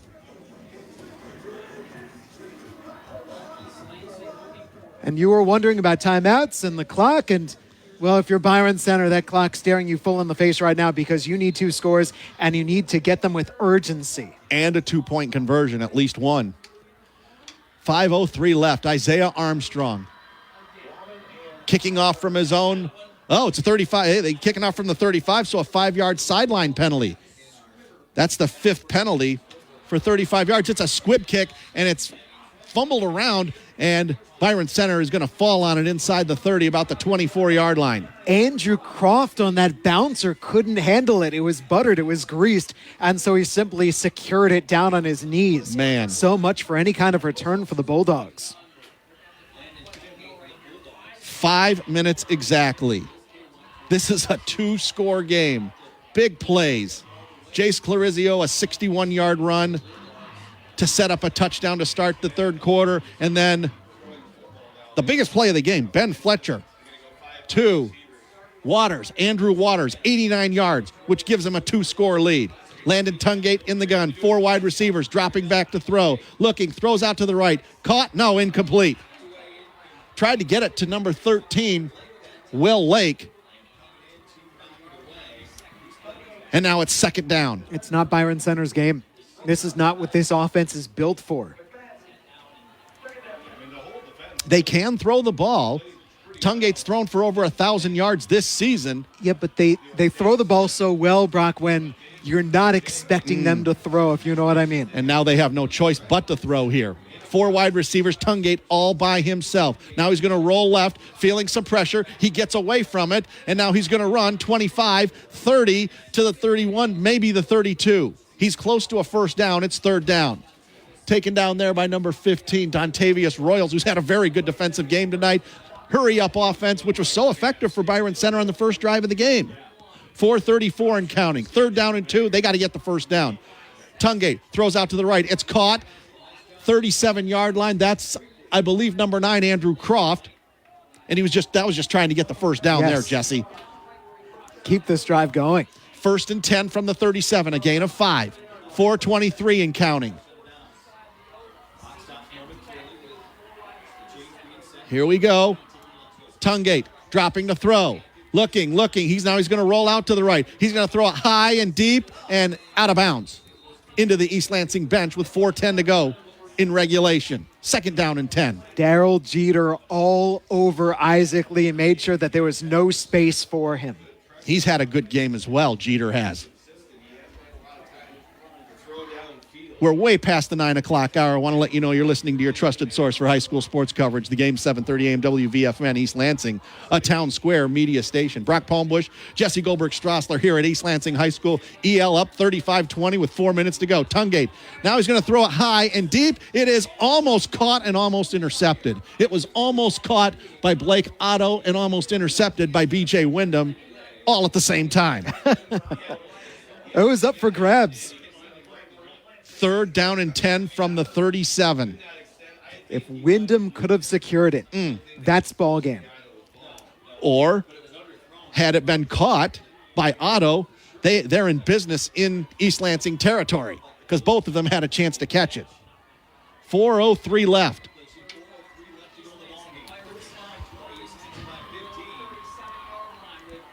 Third and 10 from the 37. Tungate in the gun. 4 wide receivers. Dropping, throwing over the middle. It's caught. It is absolutely caught, and he got drilled. Was Blake Otto right at midfield, but a big first down for the Bulldogs. That's a huge play there. Great catch by Blake Otto. And Isaiah McCrary-Sams was bearing down on Tungate, hitting him as he threw. First down and 10. Tungate throws out to the right, tipped, knocked down at the line of scrimmage, incomplete. 3:47 to go in regulation. East Lansing is 3:47 away from a regional championship and a berth in the semifinals next week in Division II. Jace Clarizio has been great tonight, but so has Ben Fletcher. 3 touchdown passes for Ben Fletcher. This second half for both of them. The second half has changed everything. Landon Tungate dropping to throw. He throws it out to the right. It is nearly caught and nearly intercepted again. Blake Otto dropped it, and the defender, I believe that was number 4, that was Daryl Jeter. Had he been paying a little bit more attention, he might have had himself a pick. 3rd and 10 from the 50. Tungate completed his first 7 passes of this game, Brock. He's 2 for his last 7. 3:44 to go. And this Byron Center crowd just sitting on their hands right now. What is there to cheer for? 3rd down and 10. Dropping to throw is Tungate. Feeling some pressure. He's going to he gets away from the pressure. Now he's sacked. He's absolutely sacked at the 45-yard line. And now Byron Center is going to call a timeout. You're holding up a 5 and a 1. Who is it? Dontavius Royals, number 15. We go. Dontavius Royals, he has been regal. He has reigned over the Byron Center offensive line. 4th and 13. That's 4 or 5 sacks tonight, I believe, as a team. 5 sacks. Yeah, I believe you. 3:26 to go, and now Byron Center calls a timeout. They got 2 timeouts left, and this is 4th and pretty much ball game right here. Wow. So on one side, East Lansing's offense has taken over in the second half. Ben Fletcher, Jace Clarizio. And on the other side, the defense for East Lansing has risen up as well. Remember, we talked about coming out of the break, East Lansing so much better last week against Lakeland second half compared to the first half. They've done it again. They've been fired up out of the break, and they have taken over. This game was close. It's not close right now unless Byron Center does something. And this is really their last chance. It's 4th and 13 from their own 47-yard line. It is a final. The Portland Raiders over Niles, 21-14. Congratulations to John Navarra and the Portland Raiders. All right, here we go. 4th and 13. This is pretty much the ball game right here. I say pretty much because not 100% exact on that. Landon Tungate dropping the throw, rolling out to the left, buying some time, looking, throwing high, throwing deep, throwing incomplete, out of bounds. 3:27 to go, and now East Lansing with Byron Center with only 2 timeouts left. Jesse, 2 first downs, end this game. That shows how things go for Byron Center because their season has hung on Tungate to lead. Last week, the only way that they made it past Caledonia was Tungate to Lee ending the game, the touchdown that pushed them forward. And here Tungate tries to go to Lee to keep their season alive, and the pass sails 20 feet over his head on the miscommunication. Chase Clarizio time. 2 first downs, end this game. 3:27 to go. East Lansing up 35-20. I think that's the key. It's a 2-score lead. So for East Lansing, you get out there, you execute, you run your plays, you take care of business and move forward. Whistle, timeout. I almost said Grand Ledge. GL. No, that's not right. It's East Lansing. East Lansing's calling their second timeout. They have 1 left. Coach Bill Faraka wants to make sure they're all set up for this series of plays. 3:27 to go in regulation. Again, a final score. Portland defeated Niles tonight on the road, 21-14 in Division 4. Corunna was leading Macomb Lutheran North 35-6 at the half. Mason was trailing Walled Lake Western late in the third quarter, 28-23. And Goodrich was beating Hazlitt. That was in the third quarter.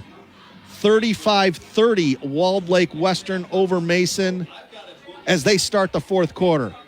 Thanks to our buddy Brian Calloway, who's down at Walled Lake Western for that one. You want to know about a big play? Brian Calloway. Big play, Brian Calloway. 3:27 to go here in regulation at East Lansing. Desperate times for Byron Center, but East Lansing just needs to hold on the ball and get a couple of first downs. Clarizio, he's taken down right at the line of scrimmage. And that's it. Vandenberg, number 29, Cohen Vandenberg. Gain of 1, Jesse. Go ahead. It shows you how things have gone, though, because Cohen Vandenberg is one of the most important players for Byron Center offensively and defensively. First half, had the big catch. Defensively, this is the first time that we've called his name. Second down and 9. East Lansing. 2:52, 2:51. East Lansing taking their time. Byron Center probably will call a timeout here after this play. You would think. They have 2 timeouts left. Fletcher, hands off. Clarizio, right side. He gets taken down behind the line of scrimmage at the 48-yard line. It's going to be 3rd and long. Byron Center not calling a timeout here. I'm a little surprised by that. Maybe they will after 3rd down. 2:25, 2:24 and counting.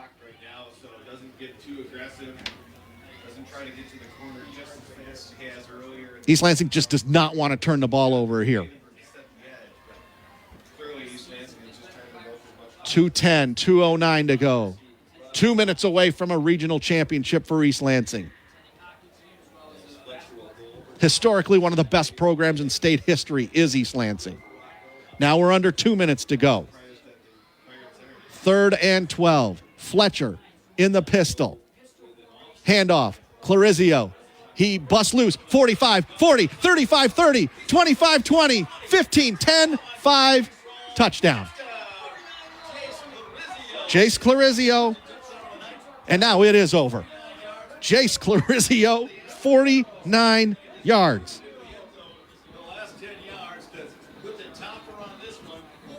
The big story coming into play today, yesterday Jace Clarizio offered by Michigan State.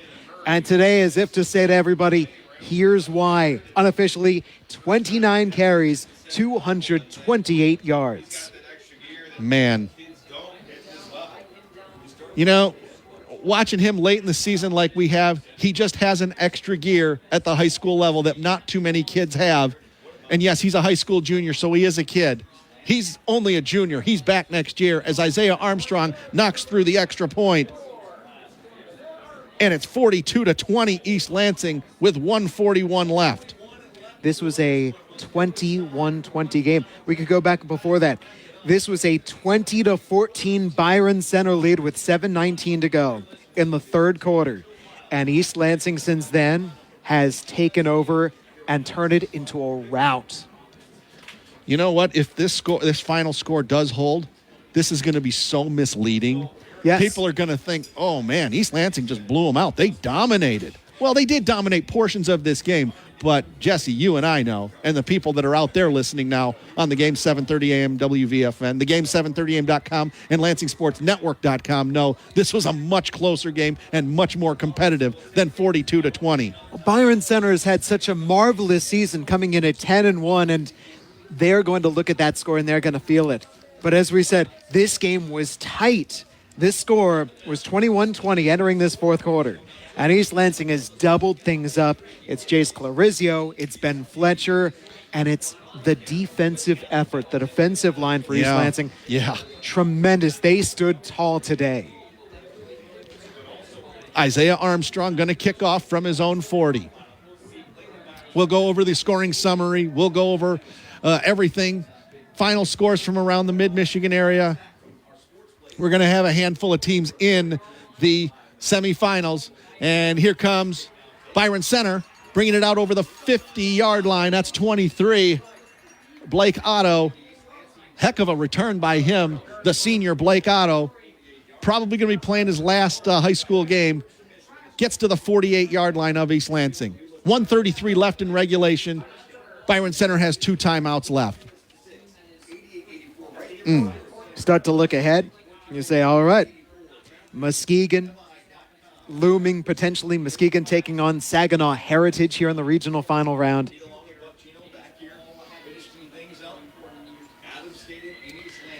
So, this had been the stumbling block round for Bill Faracco and East Lansing. How about Corunna? They're still undefeated. They win 56-18 tonight over Macomb Lutheran North. Steamroller.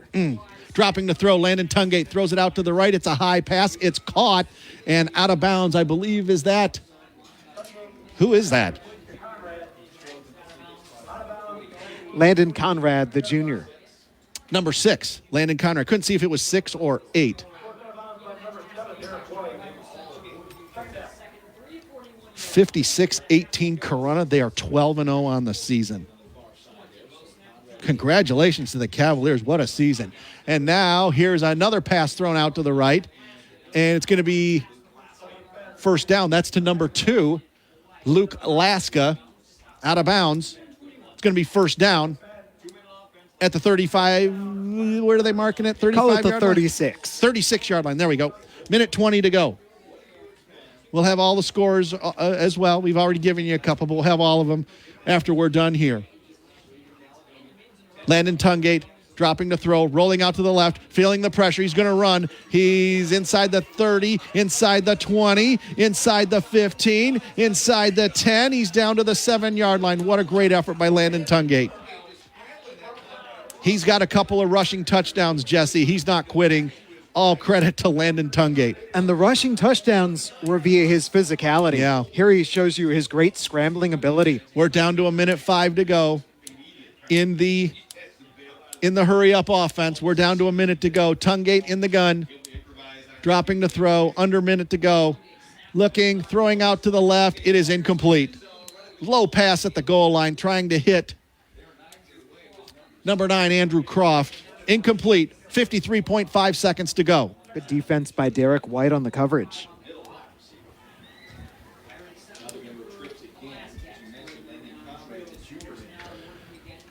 Second down and goal from the 7. Tungate in the gun all by himself. Looking, throwing out to the left. It's caught by Croft. He's inside the 5-yard line. No, he gets to the 5, and that's it. And I think Byron Center is going to have to call a timeout. No, they're not. It's third down. 40 seconds to go. I'm a little surprised they're not calling a timeout here. This is feeling like a moral drive.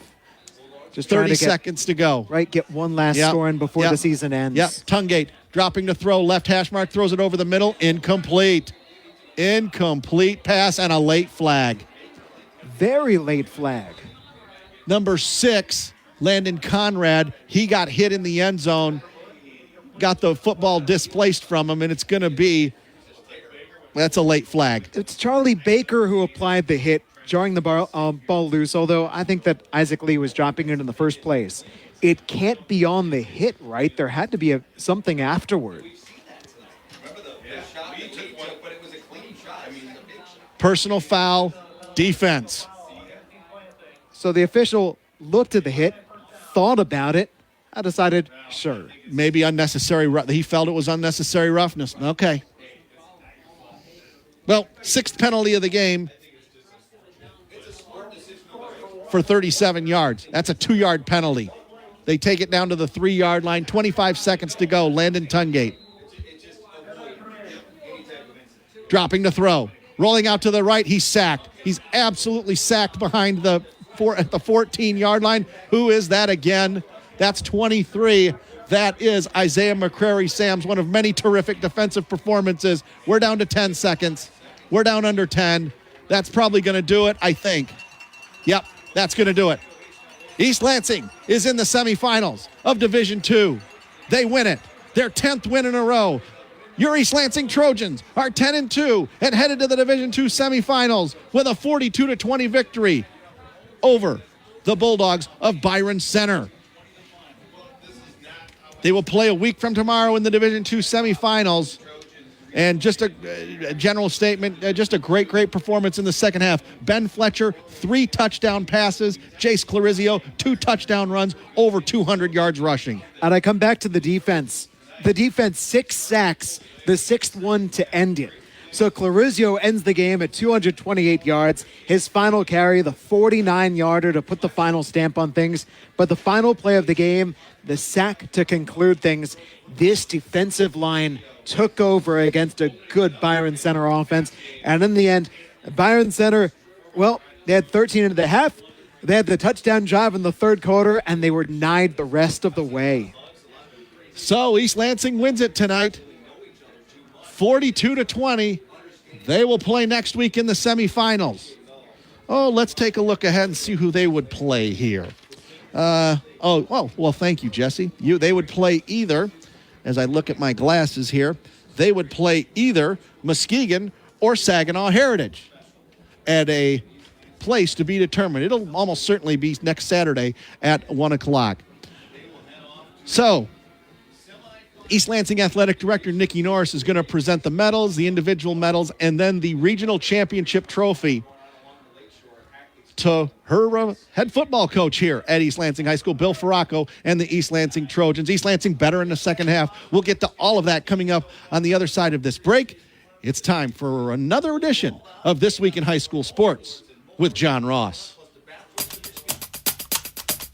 MIS sees some speed records, but not from race cars, and a full day of soccer finals leads to some last-minute victories.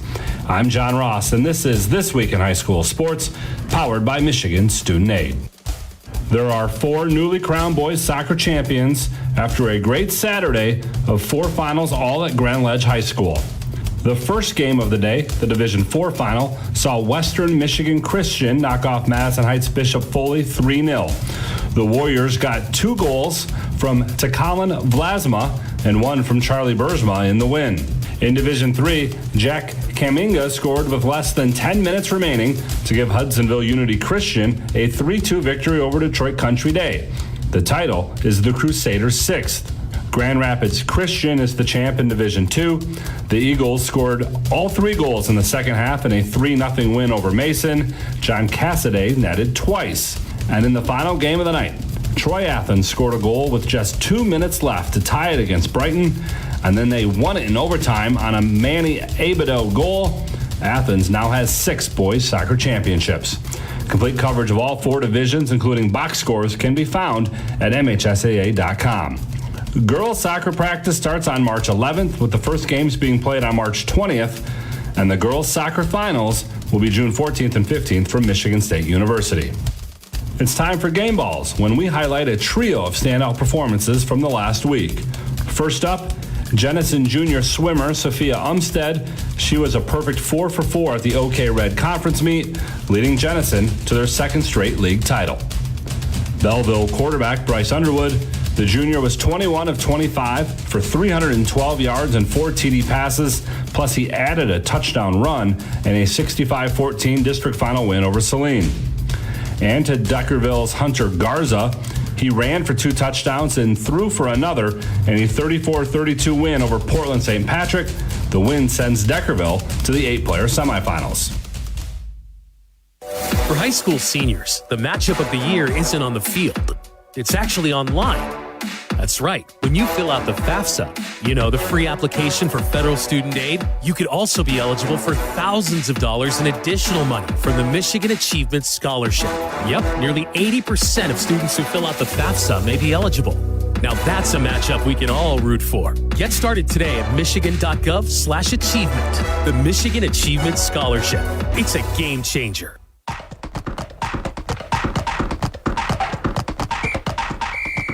Our weekly Be the Referee feature takes a look at the fine art of officiating with the MHSAA's Director of Officiating Services, Sam Davis. His 3rd and goal from the 12-yard line when the quarterback throws a pass high over the middle. It goes over the outstretched hands of the receiver, hits the crossbar of the goalpost, and ricochets back towards the receiver, who is able to grab it while standing in the end zone. Is this a touchdown? It is not. Once a pass hits the crossbar or uprights of the goalpost, the pass is dead.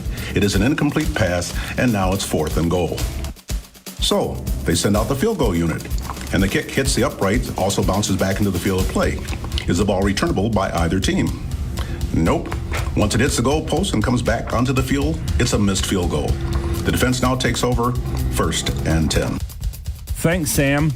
Now more than ever, we need officials. If you're interested, go to the MHSAA website now to register. November 4th will go down as one of the fastest days at Michigan International Speedway, as numerous cross-country finals records were broken. Let's start with the fastest. Rachel Forsyth of Ann Arbor Pioneer shattered the all-division record, turning in a time of 16:28, nearly 24 seconds faster than any girl has run at finals. It's her 2nd D1 individual championship. Romeo won the team title. Hart Jr. Jessica Jazwinski set a Lower Peninsula Division III record en route to picking up her 2nd straight individual title. Jackson Lumen Christie won the team title in D3. And a record was set in Division IV as Aiden Heron won her 2nd straight finals and etched her name atop the list of fastest ever in D4. On the boys' side, Freeland's TJ Hansen broke the Division II record. He ran the course in 14:52.8. Ada Forest Hills Eastern was first amongst teams in Division II. Complete coverage, standings, and results from all 4 divisions for both the boys and the girls can be found at MHSAA.com. You've been listening to This Week in High School Sports, powered by Michigan Student Aid, a production of the MHSAA Network. Thanks for joining us. I'm John Ross, and we'll see you next week. WVFN.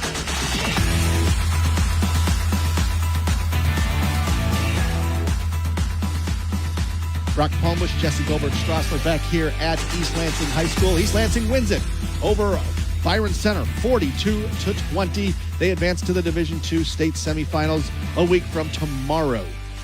We'll go over all of that and go over the other scores coming up later on in this post-game show. Your broadcast tonight and all season long is brought to you by Jeff and Chris Metz and Downing Industries, recognizing the effort and commitment athletes give to the sport of football, not only tonight, but all season long. They're always interested in individuals that have the drive and desire to be successful in work and in life. Check them out at DowningIndustries.com. You may find a successful future here. And by the Lansing Sports Commission, no matter the sport, the Lansing Sports Commission can make your next event your best event. Plan on something greater. Find out more at lansingsports.org. All right, let's get to the scoring summary here. It was just competitive for the most part, for better than 3 quarters. Byron Center got on the board first. Landon Tungate took the ball. They took the ball right down the field and scored on their first drive of the game. The extra point by Dawson Hilliard was no good, and it was 6-0 Byron Center just over 3 minutes into the game. After an exchange of punts, there was a turnover in there as well. Ben Fletcher threw to Charlie Baker at the very end of the first quarter, a 31-yard touchdown. The extra point by Isaiah Armstrong was good, and it was 7-6 East Lansing at the end of the first quarter. They got the touchdown with 4 seconds left in the quarter. Byron Center scored the only points of the second quarter. Landon Tungate, a 2-yard touchdown run. Extra point by Hilliard, good. And that was with just over 2 minutes to go in the second quarter. 13-7 Byron Center. That was the score at halftime. But then the offenses got going. In the second half, East Lansing, first drive of the half, Jace Clarizio, Jesse Goldberg-Strassler, a 61-yard run, which set up a 5-yard touchdown right after that. The extra point by Isaiah Armstrong was good. 14-13 East Lansing, less than a minute and a half into the third quarter. Byron Center came back. Landon Tungate threw a touchdown pass to Isaac Lee. It was a 16-yard touchdown. The extra point was good, and it was 20-14 Byron Center with 7:19 to go in the third quarter. But little did we know that would be the last points that Byron Center would score all night long. Ben Fletcher threw to Charlie Baker late in the third quarter, an 18-yard touchdown. The extra point was good, and it was 21-20 East Lansing at the end of 3 quarters of play, and that's what it was in the third quarter. This was an extremely competitive game throughout. And then in the fourth quarter, East Lansing converted a turnover. Ben Fletcher threw to Noah Fortman, a 5-yard touchdown. The extra point was good, and with 9:05 to go in the fourth, it was 28-20 East Lansing. After a stop, East Lansing, then the biggest play of the game, Jesse, it was Ben Fletcher, and it was on a 3rd and long from their own 11-yard line. Ben Fletcher to Andrew Waters, an 89, let's try that again. I'm just so stunned there. Wow. An 89-yard touchdown pass.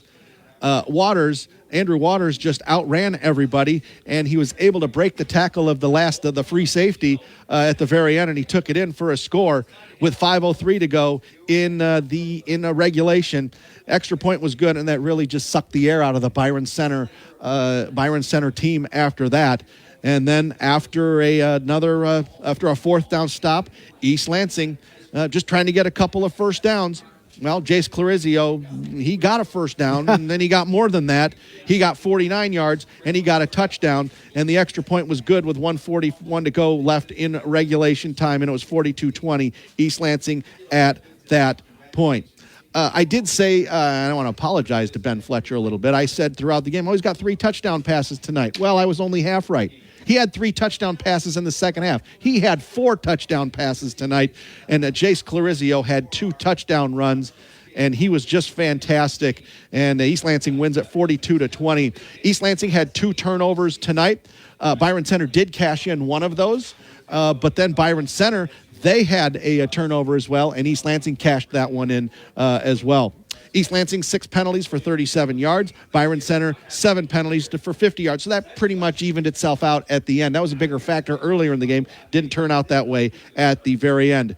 Doc? I mean, Jesse.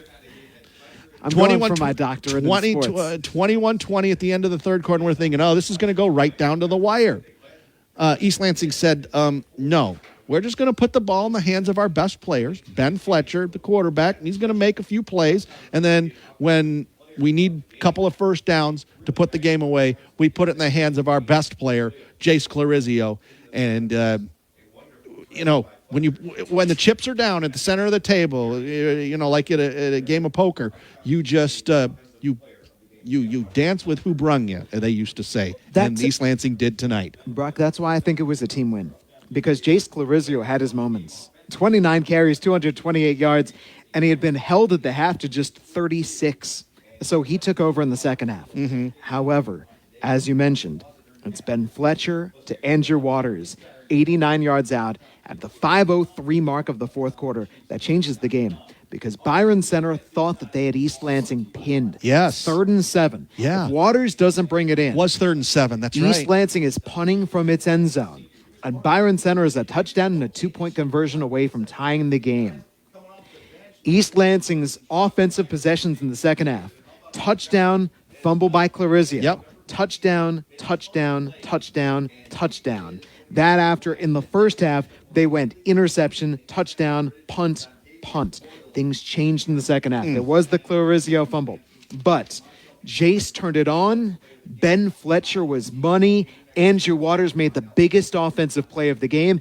And meanwhile, if you look at the Byron Center offensive possessions, it doesn't go quite that way because that defense just kept on turning up the heat on Tungate. Oh, my goodness. There's so many guys defensively that were terrific tonight. We called the name of Royals, Dontavius Royals tonight. Keenan Shropshire. Keenan Shropshire. Jay Carnegie. Yeah, Jay Carnegie. We called his name a lot tonight.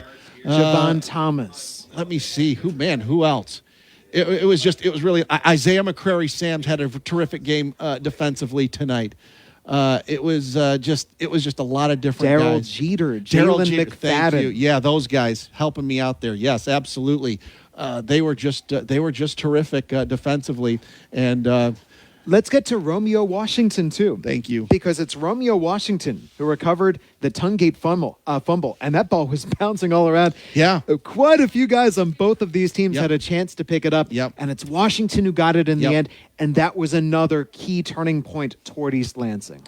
It was, and East Lansing wins it tonight, 42-20. They are now 10-2 on the season. They have won 10 straight games.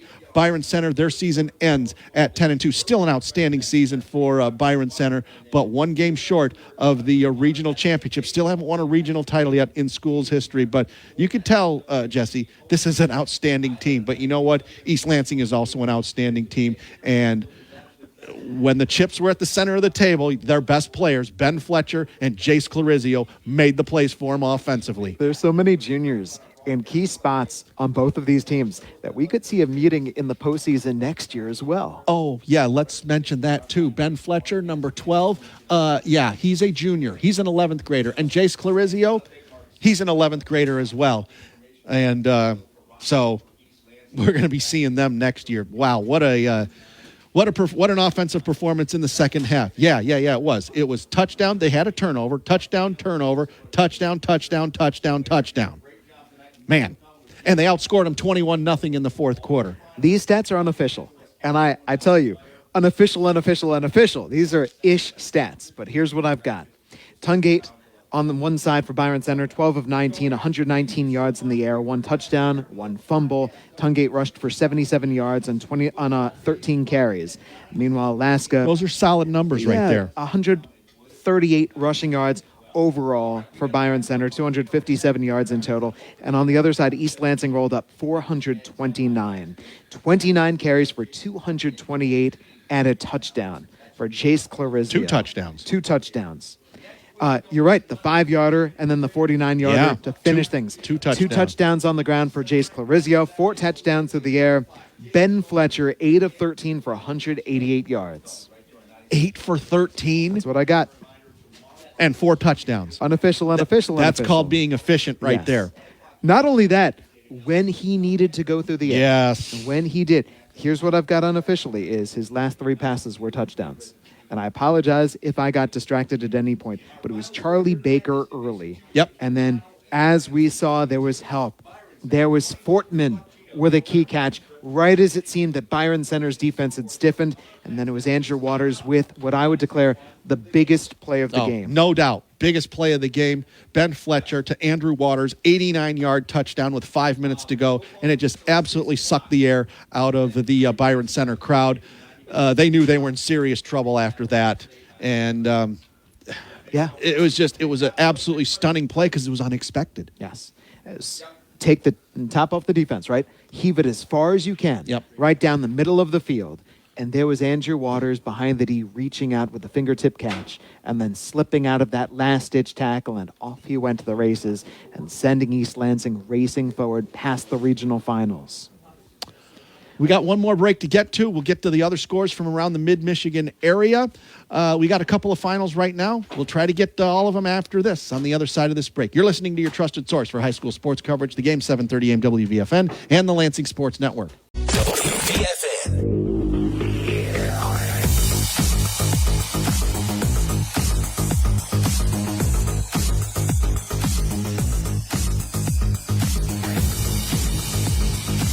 Brock Palmbos, Jesse Goldberg-Strassler back here one more time from Lynn C. Adams Stadium.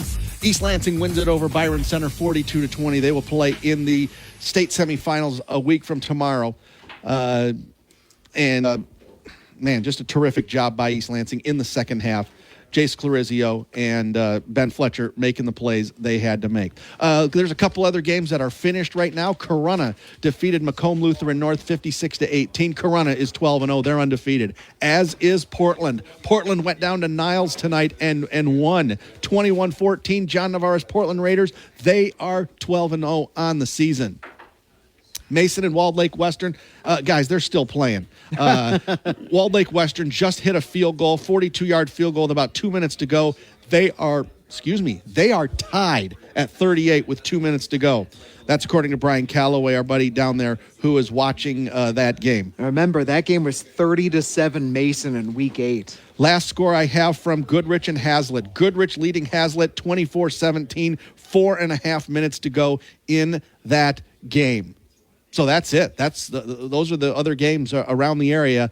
Hazlitt and Goodrich looking for a final there. Mason and Walled Lake Western, they were tied there. So, it just could have a number of area teams in the state semifinals coming up next week. But as far as this ball game goes, just too much offense in the fourth quarter. That's when it's close for 3 quarters, but East Lansing just made the plays on offense to get this victory tonight. Let's go, once again, I tell you, unofficial numbers. Let's talk about Jace Clarizio. In 3 weeks of playoff action, 64 rushes for 537 yards and 7 scores. And as we saw, Byron Center was ready to stop him, right? They loaded the box on occasion. And there were times when there was no window. And there were times when he just had to fight forward for positive yards. He did fumble once in this game, but he showed so much. He showed so many reasons why he's such an effective back and why Michigan State has offered him the full scholarship.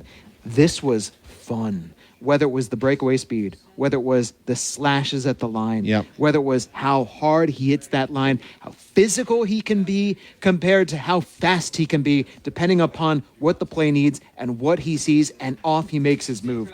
The breakout from last year, and now what we have seen, back from the injury when Sams carried the lion's share of the rush. Well, right now, that offense, we said, coming out of the break, what's the key for East Lansing? Well, you ride Jace Clarizio because he's going to take you as far as he can take you, and he's the best player that you've got.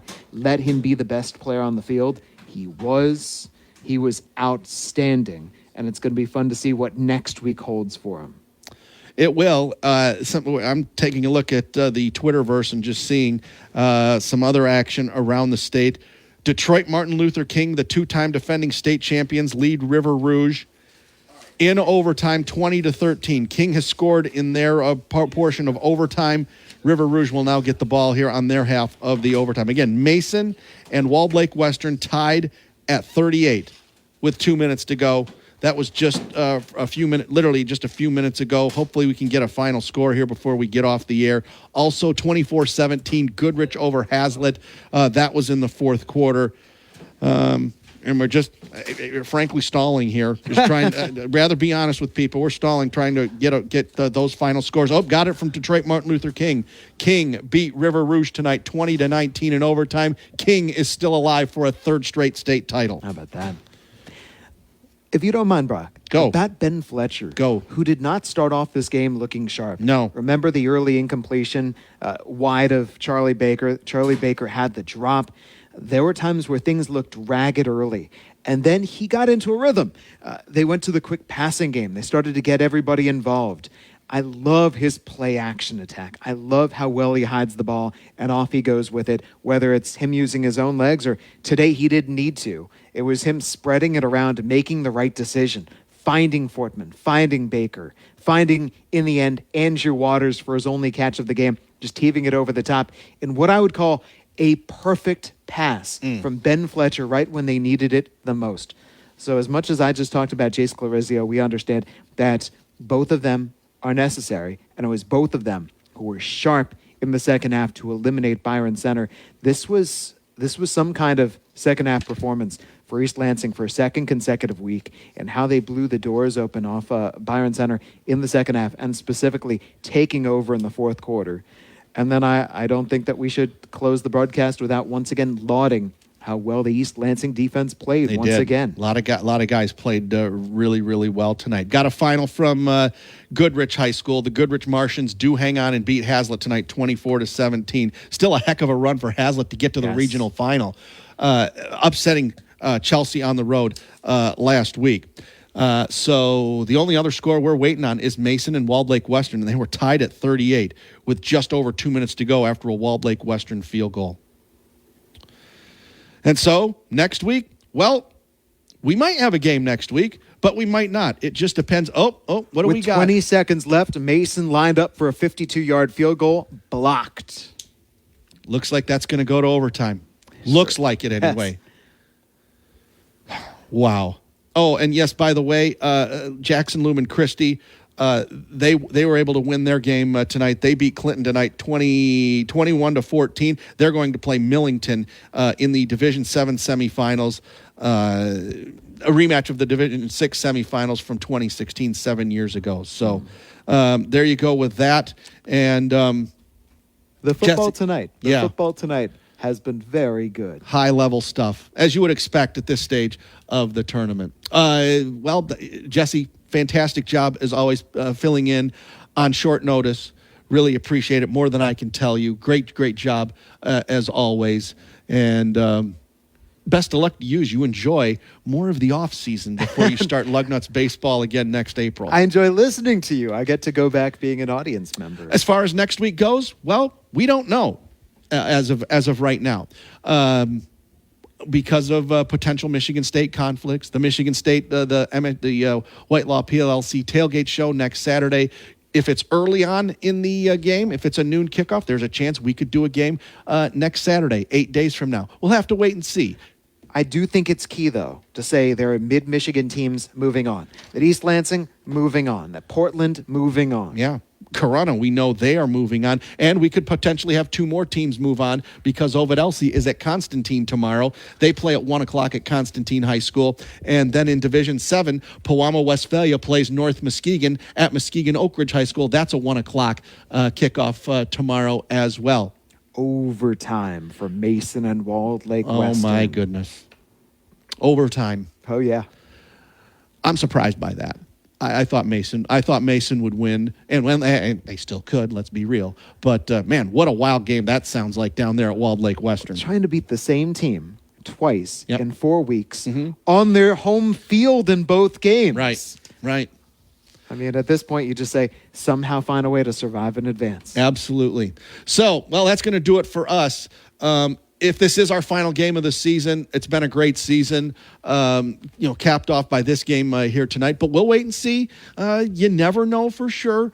Might do a game next week. And, of course, we are your home for the MHSAA football finals. We will have most, if not all of them, coming up on Thanksgiving weekend. That Saturday and then the following Sunday as well. But we know we're going to have some teams in the semifinals. We know Portland's going to be there. We know that East Lansing is going to be there, and possibly Mason, and possibly a couple more, up to 2 more for tomorrow, as well as Corunna as well. They're undefeated.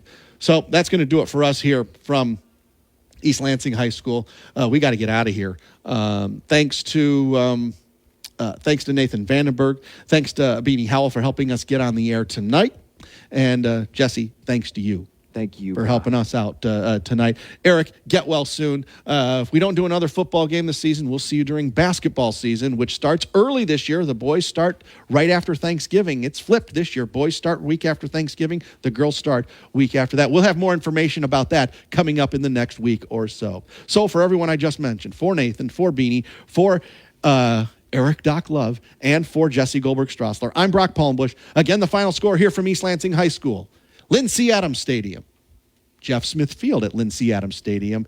It is the East Lansing Trojans 42, the Byron Center Bulldogs 20.